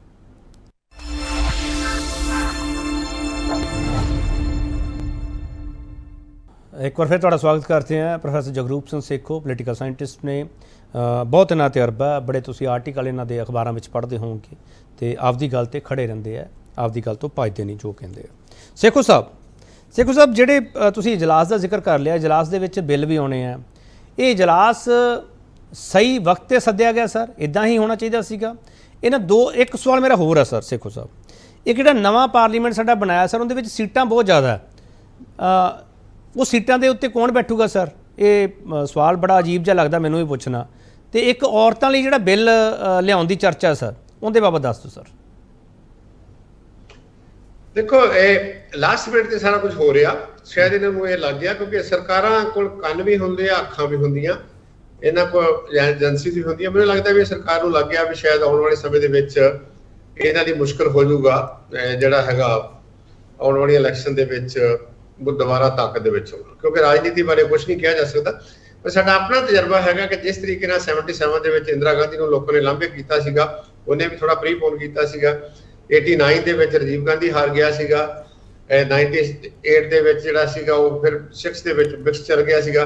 2004 ਦੇ ਵਿੱਚ ਜਿਹੜੇ ਅਟਲ ਬਿਹਾਰੀ ਵਾਜਪਾਈ ਦੀ ਸਰਕਾਰ ਸੀ, ਉਹ ਇੰਡੀਆ ਸ਼ਾਈਨਿੰਗ ਦੀ ਗੱਲ ਕੀਤੀ ਸੀ, ਉਹ ਲਾਂਭੇ ਹੋ ਗਏ ਸੀ। ਉਹ ਲੱਗਦਾ ਇਹ ਨਵੀਂ ਬਹਿਸ ਸ਼ੁਰੂ ਕਰਨੀ ਚਾਹੁੰਦੇ ਆ, ਨਵਾਂ ਏਜੰਡਾ ਲਿਆਉਣਾ ਚਾਹੁੰਦੇ, ਇੱਕਦਮ ਆਉਣਾ ਬਹੁਤ ਮੁਸ਼ਕਲ ਹੈਗਾ। ਰੀਜ਼ਨ ਵੀ ਹੈਗਾ ਕਿ ਅਲਟੀਮੇਟਲੀ ਜਿਹੜਾ ਨਾ ਇੱਕ ਹੁੰਦਾ ਪੰਜਾਬੀ 'ਚ cat out of the bag, ਕਿ ਇਹ ਚਾਹੁੰਦੇ ਆ ਕਿ ਜਿਹੜਾ ਸਾਡਾ ਪਾਰਲੀਮੈਂਟਰੀ ਨਿਜ਼ਾਮ ਨੂੰ ਬਦਲ ਕੇ ਅਸੀਂ ਪ੍ਰੈਜ਼ੀਡੈਂਸ਼ੀਅਲ ਨਿਜ਼ਾਮ ਵਾਲੇ ਪਾਸੇ ਚੱਲੀਏ। ਜੇ ਤੁਹਾਨੂੰ ਯਾਦ ਹੋਵੇ ਕਿ ਜਿਹੜੇ ਆਪਣੇ ਗੋਗੋਈ ਸਾਹਿਬ ਸੀਗੇ, ਜਿਹੜੇ honourable farmer chief justice of India ਸੀਗਾ, ਉਹਨਾਂ ਦੀ ਰਾਜ ਸਭਾ ਦੇ ਵਿੱਚ ਸਟੇਟਮੈਂਟ ਆਈ ਸੀਗੀ ਕਿ ਸਾਡਾ ਜਿਹੜਾ ਇਹ ਕਨਸਟੀਟਿਊਸ਼ਨ ਆ ਸਟਰਕਚਰ ਵਾ ਇਹਨੂੰ ਰਿਵਿਊ ਕਰਨ ਦੀ ਲੋੜ ਹੋ ਗਈ ਹੈ। 70-72 ਸਾਲ ਉਹਦੇ ਵਿੱਚੋਂ ਹੋ ਗਿਆ। ਔਰ ਹਮੇਸ਼ਾ ਹੀ ਇਹ ਜਿਹੜਾ ਇਹਨਾਂ ਦਾ ਹੈਗਾ, ਇਹ ਅਥਾਰਟੇਰੀਅਨ ਦੀ ਗੱਲ ਕਰਦੇ ਆ। ਤੋ ਇਹ ਜਿਹੜਾ ਸਾਰਾ ਪ੍ਰੋਸੈਸ ਸ਼ੁਰੂ ਕੀਤਾ ਇਹਨਾਂ ਨੇ, ਇਹਨਾਂ ਸੌਖਾ ਨਹੀਂ ਹੈ। ਔਰ ਜੇ ਸਮੇਂ ਸ਼ੁਰੂ ਕੀਤਾ, ਕਿਉਂਕਿ ਇਹ ਗੱਲ ਤਾਂ ਬਹੁਤ ਪੁਰਾਣੀ ਸੀ, ਇਹ 99 ਦੇ ਵਿੱਚ ਵੀ LK ਅਡਵਾਨੀ ਨੇ ਸ਼ੁਰੂ ਕੀਤਾ ਸੀਗਾ, ਜਦੋਂ ਇਹਨਾਂ ਦੀ ਅਟਲ ਬਿਹਾਰੀ ਵਾਜਪਾਈ ਸਾਹਿਬ ਦੀ ਜਿਹੜੀ ਸਰਕਾਰ ਹੈਗੀ ਸੀ, ਉਦੋਂ ਵੀ ਇਹ ਚੱਲਦਾ ਹੁੰਦਾ ਸੀਗਾ ਕਿ ਸਾਨੂੰ ਇਦਾਂ ਕਰ ਦੇਣਾ ਚਾਹੀਦਾ, ਵਨ ਨੇਸ਼ਨ ਆ। ਪਰ ਜਿਹੜਾ ਇੱਕ ਕਨਸੈਪਟ ਹੈਗਾ ਵਾ ਕਿ ਵਨ ਨੇਸ਼ਨ ਵਨ ਇਲੈਕਸ਼ਨ, ਇਹਦੇ ਨਾਲ ਜਿਹੜੀ ਤੁਹਾਡੀ ਡਾਇਵਰਸਿਟੀ ਹੈਗੀ ਆ, ਉਹਦੇ ਤੇ ਸਿੱਧਾ ਚੈਲੰਜ ਆ। ਮੈਨੂੰ ਕਈ ਵਾਰੀ ਮੈਂ ਪੜ੍ਹ ਰਿਹਾ ਸੀ, ਪਤਾ ਨਹੀਂ ਅਕਾਲੀ ਦਲ ਵਾਲਿਆਂ ਨੇ ਵੀ ਸਪੋਰਟ ਕਰਤੀ ਆ, ਹੋ ਸਕਦਾ ਕੀਤੀ ਹੈ ਸਪੋਰਟ ਉਹਨਾਂ ਨੇ। ਰੀਜ਼ਨ ਹੈਗਾ ਕਿ ਪੋਲੀਟੀਸ਼ੀਅਨ ਰੈਲੇਵੈਂਸ ਹੋ ਗਈ ਆ, ਤਾਕਤ ਦੇ ਵਿੱਚ ਹੀ ਕੋਈ ਜੋੜ ਕਰਨ ਲਈ ਜੋ ਮਰਜ਼ੀ ਕਹਿ ਸਕਦੇ। ਇਹੀ ਅਕਾਲੀ ਦਲ ਜਿਹੜਾ ਸੀ ਕਿਸੇ ਸਮੇਂ 'ਚ ਲੰਬੜਦਾਰ ਹੁੰਦਾ ਸੀਗਾ, ਸਟੇਟ ਇਕਨੋਮੀ ਦੀ ਸਾਰੀਆਂ ਗੱਲਾਂ ਉਹ ਆ। ਸੋ ਮੇਰਾ ਕਹਿਣ ਤੋਂ ਭਾਵੇਂ ਨੇ ਬਹਿਸ ਸ਼ੁਰੂ ਕੀਤੀ, ਨਾ ਤਾਂ ਇਹ ਸਰਕਾਰ ਦੇ ਹੁੰਦਿਆਂ ਹੋ ਸਕਦਾ ਹੈ। ਹਾਂ, ਦੂਸਰੀ ਗੱਲ ਹੈ ਕਿ ਕੁਝ ਵੀ ਕਰ ਸਕਦੇ ਆ। ਜੇ ਇਹ ਐਕਸ ਪ੍ਰੈਜ਼ੀਡੈਂਟ ਨੂੰ ਕਿਸੇ ਕਮੇਟੀ ਦਾ ਚੇਅਰਮੈਨ ਬਣਾ ਸਕਦੇ ਆ, ਇਹਨਾਂ ਤੋਂ ਆਸ ਤਾਂ ਇਹ ਕੀਤੀ ਜਾ ਸਕਦੀ ਆ ਕਿ ਇਹ ਕੁਝ ਵੀ ਕਰ ਸਕਦੇ ਆ। ਪਰ ਮੈਨੂੰ ਲੱਗਦਾ ਹੈ ਕਿ ਇਹ ਕੁਝ ਨਾ ਕਰਨ ਵਾਲੇ ਪਾਸੇ ਵੱਲ ਜਾ ਰਹੇ। ਬਹਿਸ ਸ਼ੁਰੂ ਕੀਤੀ, ਵਿਮਨ ਦਾ ਏਜੰਡਾ ਲੈ ਕੇ ਆਉਣਗੇ, ਠੀਕ ਆ, 33% ਵਿਮਨ ਦਾ ਲੈ ਕੇ ਆਉਣਗੇ, ਉੱਥੇ ਕੋਈ ਵੀ ਇਹਨਾਂ ਨੂੰ ਨੋ ਨਹੀਂ ਕਹੂਗਾ, ਉਹਦੇ ਨਾਲ ਨਵੀਂ ਸਿਮਤੀ ਕ੍ਰੀਏਟ ਕਰਨਗੇ। ਔਰ ਇਸੇ ਤਰੀਕੇ ਦੇ ਨਾਲ ਜਿਹੜੀ ਹੈਗੀ ਆ ਖਾਸ ਕਰਕੇ ਕੀ ਏਜੰਡਾ ਬਣੂਗਾ, ਕਿਉਂਕਿ ਜੇ ਤੁਸੀਂ ਇਹਨਾਂ ਨੇ ਇਹ ਵਨ ਨੇਸ਼ਨ ਵਨ ਗਵਰਨਮੈਂਟ ਕਰ ਰਹੀਆਂ ਤਾਂ ਉਹਦੇ ਵਿੱਚ ਜਿਹੜੀਆਂ ਸਰਕਾਰਾਂ ਪਿਛਲੇ ਸਾਲ ਬਣੀਆਂ ਜਾਂ 2 ਸਾਲ ਪਹਿਲਾਂ ਬਣੀਆਂ, ਜਿਹਦੇ 2 ਸਾਲ ਪਹਿਲਾਂ ਕਨਸਟੀਟਿਊਸ਼ਨ ਕੁਐਸਚਨ ਹੈਗਾ, ਤੁਹਾਨੂੰ ਸੰਵਿਧਾਨ ਦੇ ਵਿੱਚ ਅਮੈਂਡਮੈਂਟ ਕਰਨੀ ਪਊਗੀ। ਤੁਹਾਨੂੰ ਪਤਾ ਹੋਣਾ ਕਿ ਜਦੋਂ 5 ਸਾਲ ਤੋਂ 6 ਸਾਲ ਕੀਤੀ ਸੀ ਪਾਰਲੀਮੈਂਟ ਦੀ, ਲੋਕ ਸਭਾ ਦੀ ਜਿਹੜੀ ਹੈਗੀ ਸੀਗੀ ਮਿਆਦ ਜਾਂ ਰਾਜ ਸਭਾ ਦੀ, ਉਦੋਂ 42nd ਅਮੈਂਡਮੈਂਟ ਕੀਤੀ ਸੀਗੀ। ਉਹ ਅਮੈਂਡਮੈਂਟ ਕਰਨ ਵਾਸਤੇ ਤੁਹਾਨੂੰ 2/3 ਮੈਜੋਰਟੀ ਚਾਹੀਦੀ ਦੋਵੇਂ ਹਾਊਸਸ ਦੇ ਵਿੱਚ, ਜਾਂ 50% ਜਿਹੜੇ ਸਟੇਟਸ ਹੈਗੀ ਆ ਉਹਨਾਂ ਦੀ ਕੰਸੈਂਟ ਚਾਹੀਦੀ ਆ, ਜਿਹੜਾ ਇਸ ਸਮੇਂ ਲੱਗਦਾ ਕਿ ਉਹ ਕਾਫੀ ਡਿਫਿਕਲਟ ਹੈਗਾ। ਸੋ ਇਸ ਕਰਕੇ ਇਹਨਾਂ ਨੇ ਇੱਕ ਸੁਰਲੀ ਜਿਹਨੂੰ ਕਹਿ ਦਈਏ ਪੰਜਾਬੀ ਜਾਂ ਮੈਂ ਕਹਿ ਸਕਦੇ ਛੱਡੀ ਆ। ਤਾਂ ਇਹ ਉਸ ਸਮੇਂ ਛੱਡੀ ਆ ਜਦੋਂ ਇੰਡੀਆ ਦੀ ਮੀਟਿੰਗ ਜਿਹੜੀ ਹੈਗੀ ਆ ਉਹ ਬੰਬੇ ਦੇ ਵਿੱਚ ਹੋ ਰਹੀ ਆ, ਜਾਂ ਇਸ ਕਰਕੇ ਕੱਲ ਅਸੀਂ ਲੋਕਾਂ ਕੋਲ ਜਾਈਏ ਕਿ ਅਸੀਂ ਜਿਹੜੀ ਹੈਗੀ ਆਪਣੀ 30% ਬਹਿਨੋਂ ਕੋਲ ਆ ਰਹੇ ਹਾਂ। ਅਭੀ ਦੇਖਾ ਨਾ 200 ਰੁਪਇਆ ਘੱਟ ਕੀਤਾ ਵਾ, ਤੇ ਉਹ ਕਹਿੰਦੇ ਵੀ ਅਸੀਂ ਆਪਣੀਆਂ ਭੈਣਾਂ ਵਾਸਤੇ ਜਿਹੜਾ ਨਾ 200 ਰੁਪਏ ਦਾ ਜਿਹੜਾ ਹੈਗਾ ਵਾ ਉਹਨਾਂ ਨੂੰ ਰਿਲੀਫ ਦਿੱਤੀ ਰੱਖੜੀ ਦੀ। ਪਰ ਦੂਸਰੇ ਪਾਸੇ ਉਹ ਜਿਹੜੀਆਂ ਹੋਰ ਕਈ ਕਿਸਮ ਦੀਆਂ ਗੱਲਾਂ ਵੀ ਆ ਰਹੀਆਂ ਵੀ ਜੇ ਭੈਣਾਂ ਨੂੰ ਫਾਇਦਾ ਕੀਤਾ ਤੇ ਦੂਸਰਿਆਂ ਨੂੰ ਕਿਉਂ ਤੰਗ ਕੀਤਾ ਇਹਦੇ ਸਮੇਂ ਵਾਸਤੇ। ਸੋ ਮੇਰਾ ਕਹਿਣ ਤੋਂ ਹੈ ਇਹ ਇੱਕ ਇਹਨਾਂ ਦੀ ਪੋਲੀਟੀਕਲ ਗੁਗਲੀ ਹੈਗੀ ਆ। ਕਿੱਥੋਂ ਤੱਕ ਇਹ ਕਾਮਯਾਬ ਹੁੰਦੇ ਆ, ਕਿੱਥੋਂ ਤੱਕ ਇਹਨਾਂ ਨੂੰ ਪੋਲੀਟੀਕਲ ਸਪੋਰਟ ਮਿਲਦਾ, ਐਟਲੀਸਟ ਮੈਨੂੰ ਲੱਗਦਾ ਕਿ ਮੈਨੂੰ ਆਪਣੇ ਲੋਕਾਂ ਦੇ ਉੱਤੇ, ਆਪਣੇ ਸਿਟੀਜ਼ਨ ਦੇ ਉੱਤੇ ਇੰਨਾ ਯਕੀਨ ਹੈਗਾ ਵਾ ਕਿ ਉਹ ਇਸ ਕਿਸਮ ਦੀਆਂ ਜਿਹੜੀਆਂ ਇਹਨਾਂ ਦੀਆਂ ਮੂਵਸ ਹੈਗੀਆਂ ਜਿਹੜੀ ਐਂਟੀ ਡੈਮੋਕ੍ਰੈਟਿਕ ਹੈ। ਚਲੋ ਤੁਸੀਂ ਚੁਰਲੀ ਕਿਹਾ ਸੇਖੋ ਸਾਹਿਬ, ਮੈਂ ਜਿਹੜਾ ਸਵਾਲ ਇੱਕ ਤੁਹਾਨੂੰ ਹੋਰ ਕੀਤਾ ਸੀ ਸਰ, ਉਹ ਸਵਾਲ ਬੜਾ ਅਜੀਬ ਜਿਹਾ ਹੈ, ਪਰ ਮੈਂ ਚਾਹੁੰਦਾ ਤੁਸੀਂ ਜਵਾਬ ਦਿਓ ਹੁੰਦਾ। ਪਾਰਲੀਮੈਂਟ ਵਿੱਚ ਇੰਨੀਆਂ ਸੀਟਾਂ ਕਿਉਂ ਰੱਖੀਆਂ ਸਰ, ਉਹ ਕਿਹਦੇ ਲਈ ਹੈ? ਨਹੀਂ, 2 ਚੀਜ਼ਾਂ ਸੀ। 2001 ਦੇ ਵਿੱਚ ਇਹ ਜਿਹੜਾ ਜਦੋਂ ਵਾਜਪਾਈ ਸਾਹਿਬ ਦੀ ਸਰਕਾਰ ਸੀਗੀ, ਹੋ ਇਹ ਰਿਹਾ ਕਿ ਇਹ ਜਿਹੜੀ ਪਾਰਲੀਮੈਂਟ ਲੋਅਰ ਹਾਊਸ ਦੀਆਂ ਸੀਟਾਂ ਹੁੰਦੀਆਂ ਉਹ ਪਾਪੂਲੇਸ਼ਨ ਦੇ ਨੂੰ ਰਿਪਰੈਜ਼ੈਂਟ ਕਰਦੀਆਂ, ਪਾਪੂਲੇਸ਼ਨ ਬੇਸਡ ਹੁੰਦੀਆਂ। ਤੁਸੀਂ ਦੇਖੋ ਵੀ ਉੱਤਰਾਖੰਡ ਯੂਪੀ ਦੀ ਸਭ ਤੋਂ ਵੱਧ ਪਾਪੂਲੇਸ਼ਨ ਹੈਗੀ ਆ, ਉੱਥੇ ਜਿਹੜੀਆਂ ਤੁਹਾਡੀਆਂ ਹੈਗੀਆਂ 80 ਸੀਟਾਂ ਹੈਗੀਆਂ। ਉਹ ਹੋਰ ਸਟੇਟਾਂ ਹੈਗੀਆਂ ਬਿਹਾਰ ਦੀਆਂ, ਜਿਹੜੀਆਂ ਵੱਖਰੀਆਂ ਵੱਖਰੀਆਂ ਹੈਗੀਆਂ। ਇਹ ਸਾਊਥ ਇੰਡੀਆ ਦੇ ਵਿੱਚ ਨੇ, ਸਾਊਥ ਇੰਡੀਆ ਸਟੇਟ ਸੀ ਉਦੋਂ ਆਪਣੇ ਚੰਦਰ ਬਾਬੂ ਨਾਇਡੂ ਕਨਵੀਨਰ ਸੀ, ਜਦੋਂ ਵਾਜਪਾਈ ਸਾਹਿਬ ਸੀ, ਐਨਡੀਏ ਪਹਿਲੀ ਵਾਰੀ ਬਣੀ ਸੀਗੀ। ਉਹਨਾਂ ਨੂੰ ਲੱਗਦਾ ਸੀ ਵੀ ਸਾਡੀ ਆਬਾਦੀ ਘਟ ਰਹੀ ਹੈ, ਸਦਰਨ ਸਟੇਟ 'ਚ ਆਬਾਦੀ ਘਟ ਰਹੀ ਆ, ਪੰਜਾਬ 'ਚ ਆਬਾਦੀ ਘਟ ਰਹੀ ਆ, ਹਰਿਆਣਾ 'ਚ ਆਬਾਦੀ ਘਟ ਰਹੀ ਆ, ਕਿ ਜਿਹੜੀਆਂ ਸਟੇਟਾਂ ਦੇ ਵਿੱਚ ਆਬਾਦੀ ਵੱਧ ਰਹੀ ਆ ਤੇ ਜੇ ਉਹਨਾਂ ਨੂੰ ਸੀਟਾਂ ਜ਼ਿਆਦੀਆਂ ਵਧਾਤੀਆਂ, ਅਸੀਂ ਆਬਾਦੀ ਨੂੰ ਕੰਟਰੋਲ ਕਰ ਰਹੇ ਹਾਂ, ਉਹਨਾਂ ਨੂੰ ਪੜ੍ਹਾ ਕੇ ਉਹਦੇ ਨੂੰ ਚੰਗੀ ਸਿਹਤ ਕਰਕੇ, ਤੇ ਇਹਦਾ ਮਤਲਬ ਸਾਨੂੰ ਤੁਸੀਂ ਪਨਿਸ਼ ਕਰ ਰਹੇ ਹੋ, ਉਹਦੇ ਨਾਲ ਅਨਈਵਨਨੈਸ ਕ੍ਰੀਏਟ ਹੋਊਗੀ, ਨਾਰਥ ਵਰਸਸ ਸਾਊਥ ਜਿਹੜਾ ਕਨਫਲਿਕਟ ਕ੍ਰੀਏਟ ਹੋਊਗਾ। ਉਦੋਂ ਫਿਰ ਇੱਕ ਫੈਸਲਾ ਹੋਇਆ ਸੀ ਵੀ ਅਗਲੇ 25 ਸਾਲ ਤੱਕ ਕੋਈ ਵੀ ਜਿਹੜੀ ਹੈਗੀ ਆ ਪਾਰਲੀਮੈਂਟ ਦੇ ਵਿੱਚ ਜਾਂ ਜਿਹੜੀ ਤੁਹਾਡੀ ਹੈਗੀ ਲੋਕ ਸਭਾ ਦੇ ਵਿੱਚ ਚੀਜ਼ਾਂ ਸੀਟਾਂ ਨਹੀਂ ਬਦਲੀਆਂ ਜਾਣਗੀਆਂ। ਸੀਟਾਂ ਹਰ ਸਾਲ 10 ਸਾਲ ਬਾਅਦ ਰਿਵਿਊ ਹੁੰਦਾ ਸੀਗਾ ਸੈਂਸਸ ਦੇ ਤੌਰ ਦੇ ਉੱਤੇ।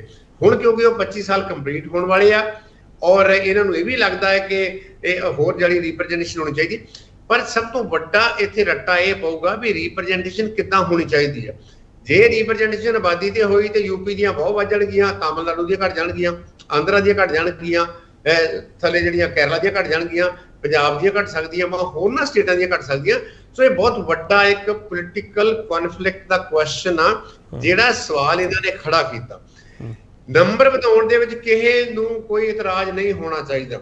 ਇੰਗਲੈਂਡ ਸਾਡੇ ਤੋਂ ਛੋਟਾ ਵਾ, ਉਹਦੀ 565 ਕੇ ਕਿੰਨੀਆਂ ਉਹਨਾਂ ਦੀਆਂ ਸੀਟਾਂ ਹੈਗੀਆਂ, ਪਰ ਕਾਰਨ ਇਹ ਮਤਲਬ ਵੱਡਾ ਵਰੀ ਸਮੇਂ ਆ ਵੀ ਕਿੱਦਾਂ ਵਧਾਉਣੀਆਂ।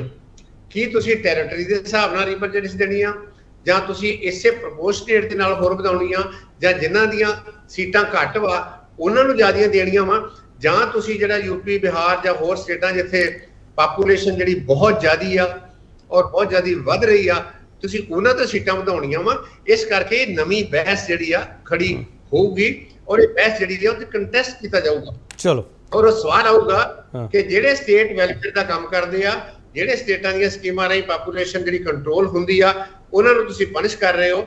ਜਿੱਥੇ ਅਨਕੰਟਰੋਲਡ ਆਬਾਦੀ ਵੱਧ ਰਹੀ ਆ, ਪਾਵਰਟੀ ਵੱਧ ਰਹੀ ਆ, ਤੁਸੀਂ ਉਹਨਾਂ ਦੇ ਵਿੱਚ ਨੰਬਰ ਜ਼ਿਆਦਾ ਵਧਾ ਰਹੇ ਜੋ। ਇਸ ਕਰਕੇ ਇਹ ਸਵਾਲ ਜਦੋਂ ਆਉਣ ਵਾਲੇ ਸਮੇਂ ਦੇ ਵਿੱਚ ਉੱਠੂਗਾ ਤੇ ਉਹਦੇ ਜਿਹੜੇ ਪ੍ਰੋਸ ਕੌਨਸ ਜਿਹੜੇ ਸਾਡੇ ਸਾਰਿਆਂ ਦੇ ਸਾਹਮਣੇ ਹੋਣਗੇ। ਚਲੋ, ਇੱਕ ਤੁਸੀਂ ਬਹੁਤ ਇਹਨੂੰ ਕਲੈਰੀਫਾਈ ਕੀਤਾ ਸਰ, ਤੁਹਾਡਾ ਧੰਨਵਾਦ। ਸੇਖੋ ਸਾਹਿਬ, ਆਪਾਂ ਆਖਰੀ ਪੜਾਅ ਵੱਲ ਹੈ। मैं ये सवाल करना चाह रहा ਸੀਗਾ कि NDA ਜਾਂ INDIA ਸਰ ਇਹਨਾਂ ਦਾ ਏਜੰਡਾ ਕੀ ਹੈ ਸਰ ਚੋਣ ਲੜਨ ਦਾ? ਇਹ ਦੇਸ਼ ਦੇ ਲੋਕਾਂ ਅੱਗੇ ਲੈ ਕੇ ਕੀ ਜਾਣਗੇ? ਰਾਮ ਮੰਦਰ ਲੈ ਕੇ ਜਾਣਗੇ, INDIA ਚਾਈਨਾ ਲੈ ਕੇ ਜਾਊਗਾ, ਗਰੀਬੀ ਦੀ ਗੱਲ ਲੈ ਕੇ ਜਾਊਗਾ, ਮਹਿੰਗਾਈ ਦੀ ਗੱਲ ਲੈ ਕੇ ਜਾਊਗੀ, ਉਜਵਲਾ ਯੋਜਨਾ ਦੇ ਤਹਿਤ ਮਹਿਲਾਵਾਂ ਨੂੰ ਅੱਗੇ ਕੀਤਾ ਜਾਊਗਾ। ਸਰ ਏਜੰਡਾ ਕੀ ਹੋਊਗਾ? ਪਾਕਿਸਤਾਨ ਤਾਂ ਤੁਸੀਂ ਇਸ ਵਕਤ ਰੂਲ ਆਊਟ ਕਰਦੇ ਪਏ ਹੋ ਕਿ ਪਾਕਿਸਤਾਨ ਇਸ ਵਕਤ ਵੋਟਾਂ ਨਹੀਂ ਦੇ ਰਿਹਾ ਕਿਸੇ ਨੂੰ ਵੀ।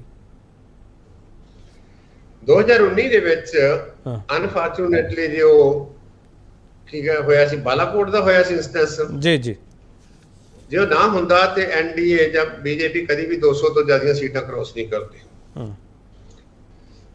BJP NDA ਮੀਨਸ BJP, ਬਾਕੀ ਤਾਂ ਸਾਰੇ ਤੁਸੀਂ ਦੇਖੋ ਵੀ ਕਿੰਨੇ ਕੁ ਲੋਕ ਹੈਗੇ, 303 ਸੀਟਾਂ ਇਹਨਾਂ ਦੀਆਂ ਹੈਗੀਆਂ, ਬਾਕੀ ਸਾਰੇ ਦੂਸਰੇ ਹੈਗੇ ਆ। ਨੈਸ਼ਨਲਿਜ਼ਮ, ਅਲਟਰਾ ਨੈਸ਼ਨਲਿਜ਼ਮ ਇੱਕ ਲੈਵਲ ਤੱਕ ਚੱਲਦਾ ਹੈ। ਇੰਦਰਾ ਗਾਂਧੀ ਵੀ ਕਿਸੇ ਸਮੇਂ ਦੇ ਵਿੱਚ ਗਰੀਬੀ ਹਟਾਓ ਦਾ ਨਾਰਾ ਦੇ ਕੇ ਸਾਰੀਆਂ ਲੈ ਗਈ ਸੀਗੀ। ਜਨਤਾ ਪਾਰਟੀ ਵੀ ਜਿਹੜੀ ਹੈਗੀ ਸੀ ਡੈਮੋਕ੍ਰੇਸੀ ਦੇ ਨਾਂ ਦੇ ਉੱਤੇ ਸਾਰਾ ਕੁਝ ਲੈ ਗਈ ਸੀ। ਹੁਣੇ ਕੋਈ ਨਾ ਕੋਈ ਹੋਰ ਨਵਾਂ ਖੇਲਾ ਹੋਊਗਾ, ਖੇਲਾ, ਔਰ ਉਸ ਖੇਲੇ ਦੇ ਵਿੱਚ ਇਸ ਵੇਲੇ ਇਹਨਾਂ ਨੂੰ ਅੱਜ ਜਿਹੜਾ ਖਾਸ ਕਰਕੇ ਇਹਨਾਂ ਨੇ ਹੁਣ ਨਵਾਂ ਸ਼ੁਰੂ ਕੀਤਾ ਸਪੈਸ਼ਲ ਸੈਸ਼ਨ ਆ। ਸਪੈਸ਼ਲ ਸੈਸ਼ਨ ਬਣਾਉਣਾ ਕੋਈ ਅਨਕਨਸਟੀਟਿਊਸ਼ਨ ਨਹੀਂ ਹੈਗਾ। ਪਹਿਲਾਂ ਵੀ ਹੋਇਆ, 2017 ਚ ਵੀ ਹੋਇਆ ਸੀਗਾ, 92 ਚ ਵੀ ਹੋਇਆ ਸੀ, ਸ਼ਾਇਦ 78 ਦੇ ਵਿੱਚ ਵੀ ਹੋਇਆ ਸੀਗਾ ਜਨਤਾ ਪਾਰਟੀ ਵੇਲੇ। ਉਹ ਕੋਈ ਬਹੁਤ ਵੱਡੀ ਗੱਲ ਨਹੀਂ ਹੈ। ਗੱਲ ਵੱਡੀ ਇੰਟੈਂਸ਼ਨਸ ਦੀ ਹੁੰਦੀ, ਤੁਸੀਂ ਕਿਸ ਕੰਮ ਲਈ ਉਹਨੂੰ ਬੁਲਾ ਰਹੇ ਹੋ। ਇੰਨੀ ਹਰੀ ਉਹਦੇ ਵਿੱਚ ਕੀ ਹੈਗੀ ਆ, ਜੇ ਕਿ ਵਿੰਟਰ ਸੈਸ਼ਨ ਹੋਣਾ ਉਹਦੇ ਵਿੱਚੋਂ ਜਿਹੜਾ ਆਪਣਾ ਸੀਗਾ ਪਾਰਲੀਮੈਂਟ ਦਾ ਹੋਣਾ ਸੀਗਾ। ਤਾਂ ਇਸ ਕਰਕੇ ਏਜੰਡਾ ਇਹ ਜਿਹੜਾ ਇੰਡੀਆ ਦਾ ਏਜੰਡਾ ਤੇ ਬਿਲਕੁਲ ਇਹੀ ਹੈਗਾ ਕਿ ਇਹਨੂੰ ਅਸੀਂ ਕਿੱਦਾਂ ਲਾਮੇ ਕਰਨਾ, ਅਸੀਂ ਸੰਸਥਾਵਾਂ ਨੂੰ ਕਿੱਦਾਂ ਬਚਾਉਣਾ ਹੈ, ਜਾਂ ਜਿਹੜੇ ਕੋਰ ਇਸ਼ੂ ਆ ਉਹਨਾਂ ਨੂੰ ਕਿੱਦਾਂ ਅੱਗੇ ਲੈ ਕੇ ਆਉਣਾ ਹੈ। NDA ਦਾ ਏਜੰਡਾ ਹੋਊਗਾ ਕਿ ਪਾਵਰ ਨੂੰ ਕਿੱਦਾਂ ਰਿਟੇਨ ਕਰਨਾ।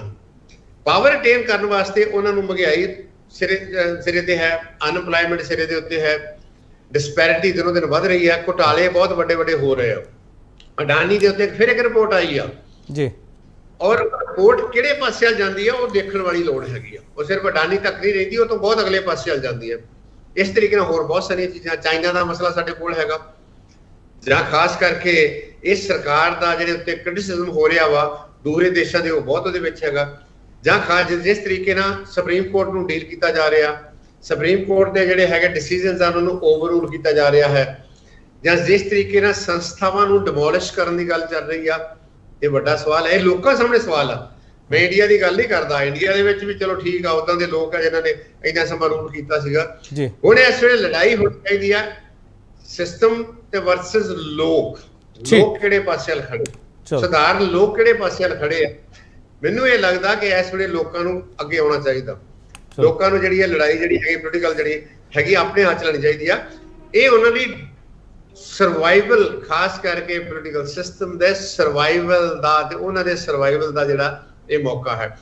ਐਂਡ ਮੈਂ ਪ੍ਰੈਟੀ ਸ਼ੋਰ ਹਾਂ ਪੁਰਾਣੇ ਤਜਰਬੇ ਤੋਂ ਵੇਖ ਕੇ ਕਦੀ ਕਿਸੇ ਰੂਲਿੰਗ ਪਾਰਟੀ ਦੇ ਅਗੇਂਸਟ ਇਲੈਕਸ਼ਨ ਤੋਂ ਪਹਿਲਾਂ ਕੋਈ ਅਲਾਈਅੰਸ ਨਹੀਂ ਬਣਿਆ। ਇਹ ਪਹਿਲੀ ਵਾਰੀ ਹੋਇਆ। ਇਹ ਗੱਲ ਠੀਕ ਹੈਗਾ ਇਸ NDA ਨੇ ਜਾਂ BJP ਨੇ ਇਨਰੋਡਸ ਬਣਾਈਆਂ ਹੈ, ਪਰ ਜਦੋਂ ਲੋਕ ਖੜੇ ਹੋ ਜਾਂਦੇ ਆ ਫਿਰ ਸਾਰੀਆਂ ਇਨਰੋਡ ਜਿਹੜੀਆਂ ਕਲੈਪਸ ਹੋ ਜਾਂਦੀਆਂ।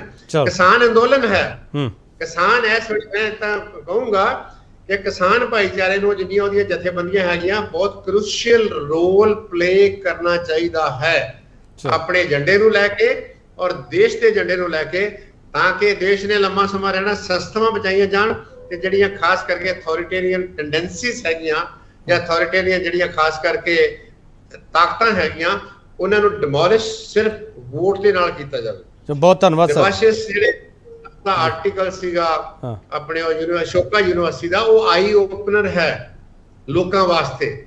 ਚਲੋ ਇਸ ਕਰਕੇ ਇੰਡੀਆ ਕੁਝ ਕਰਦਾ ਕਿ ਨਹੀਂ ਕਰਦਾ, ਉੱਥੇ ਵੀ ਬਣੀ ਦੀ ਲੱਕੜ ਹੈਗੀ ਆ।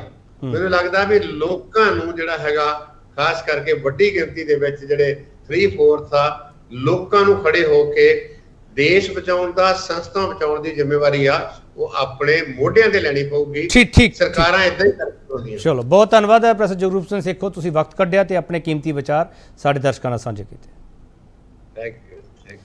ਇਹ ਸਨ ਪ੍ਰੋਫੈਸਰ ਜਗਰੂਪ ਸਿੰਘ ਸੇਖੋ ਜਿਨ੍ਹਾਂ ਦਾ ਜ਼ਿੰਦਗੀ ਦਾ ਬਹੁਤ ਲੰਬਾ ਤਜਰਬਾ ਤੇ ਲੋਕਾਂ ਵਿੱਚ ਵਿਚਰਦੇ ਆ, ਤੇ ਉਹਨਾਂ ਨੇ ਲੋਕਾਂ ਨੂੰ ਹੀ ਇਹ ਕਿਹਾ ਕਿ ਇਹ ਗੱਠਜੋੜ, ਇਹ ਸਿਆਸਤ ਜੋ ਮਰਜ਼ੀ ਕਰੇ, ਪਰ ਜੇ ਸਿਸਟਮ ਨੂੰ ਬਰਕਰਾਰ ਰੱਖਣਾ, ਸਿਸਟਮ ਨੂੰ ਸੁਧਾਰਨਾ ਜਾਂ ਸਿਸਟਮ ਵਿੱਚ ਕੋਈ ਚੇਂਜ ਲਿਆਉਣੀ ਹੈ ਤਾਂ ਲੋਕਾਂ ਨੂੰ ਹੀ ਖੜੇ ਹੋਣਾ ਪਊਗਾ। ਇਹ ਲੋਕਤੰਤਰ ਦੀ ਲੜਾਈ ਦੇ ਵਿੱਚ ਲੋਕਾਂ ਦੀ ਅਹਿਮੀਅਤ ਹੈ ਤੇ ਪ੍ਰੋਫੈਸਰ ਸੇਖੋਂ ਨੇ ਲੋਕਾਂ ਨੂੰ ਹੀ ਇਹ ਸੁਨੇਹਾ ਦਿੱਤਾ। ਬਹੁਤ ਧੰਨਵਾਦ।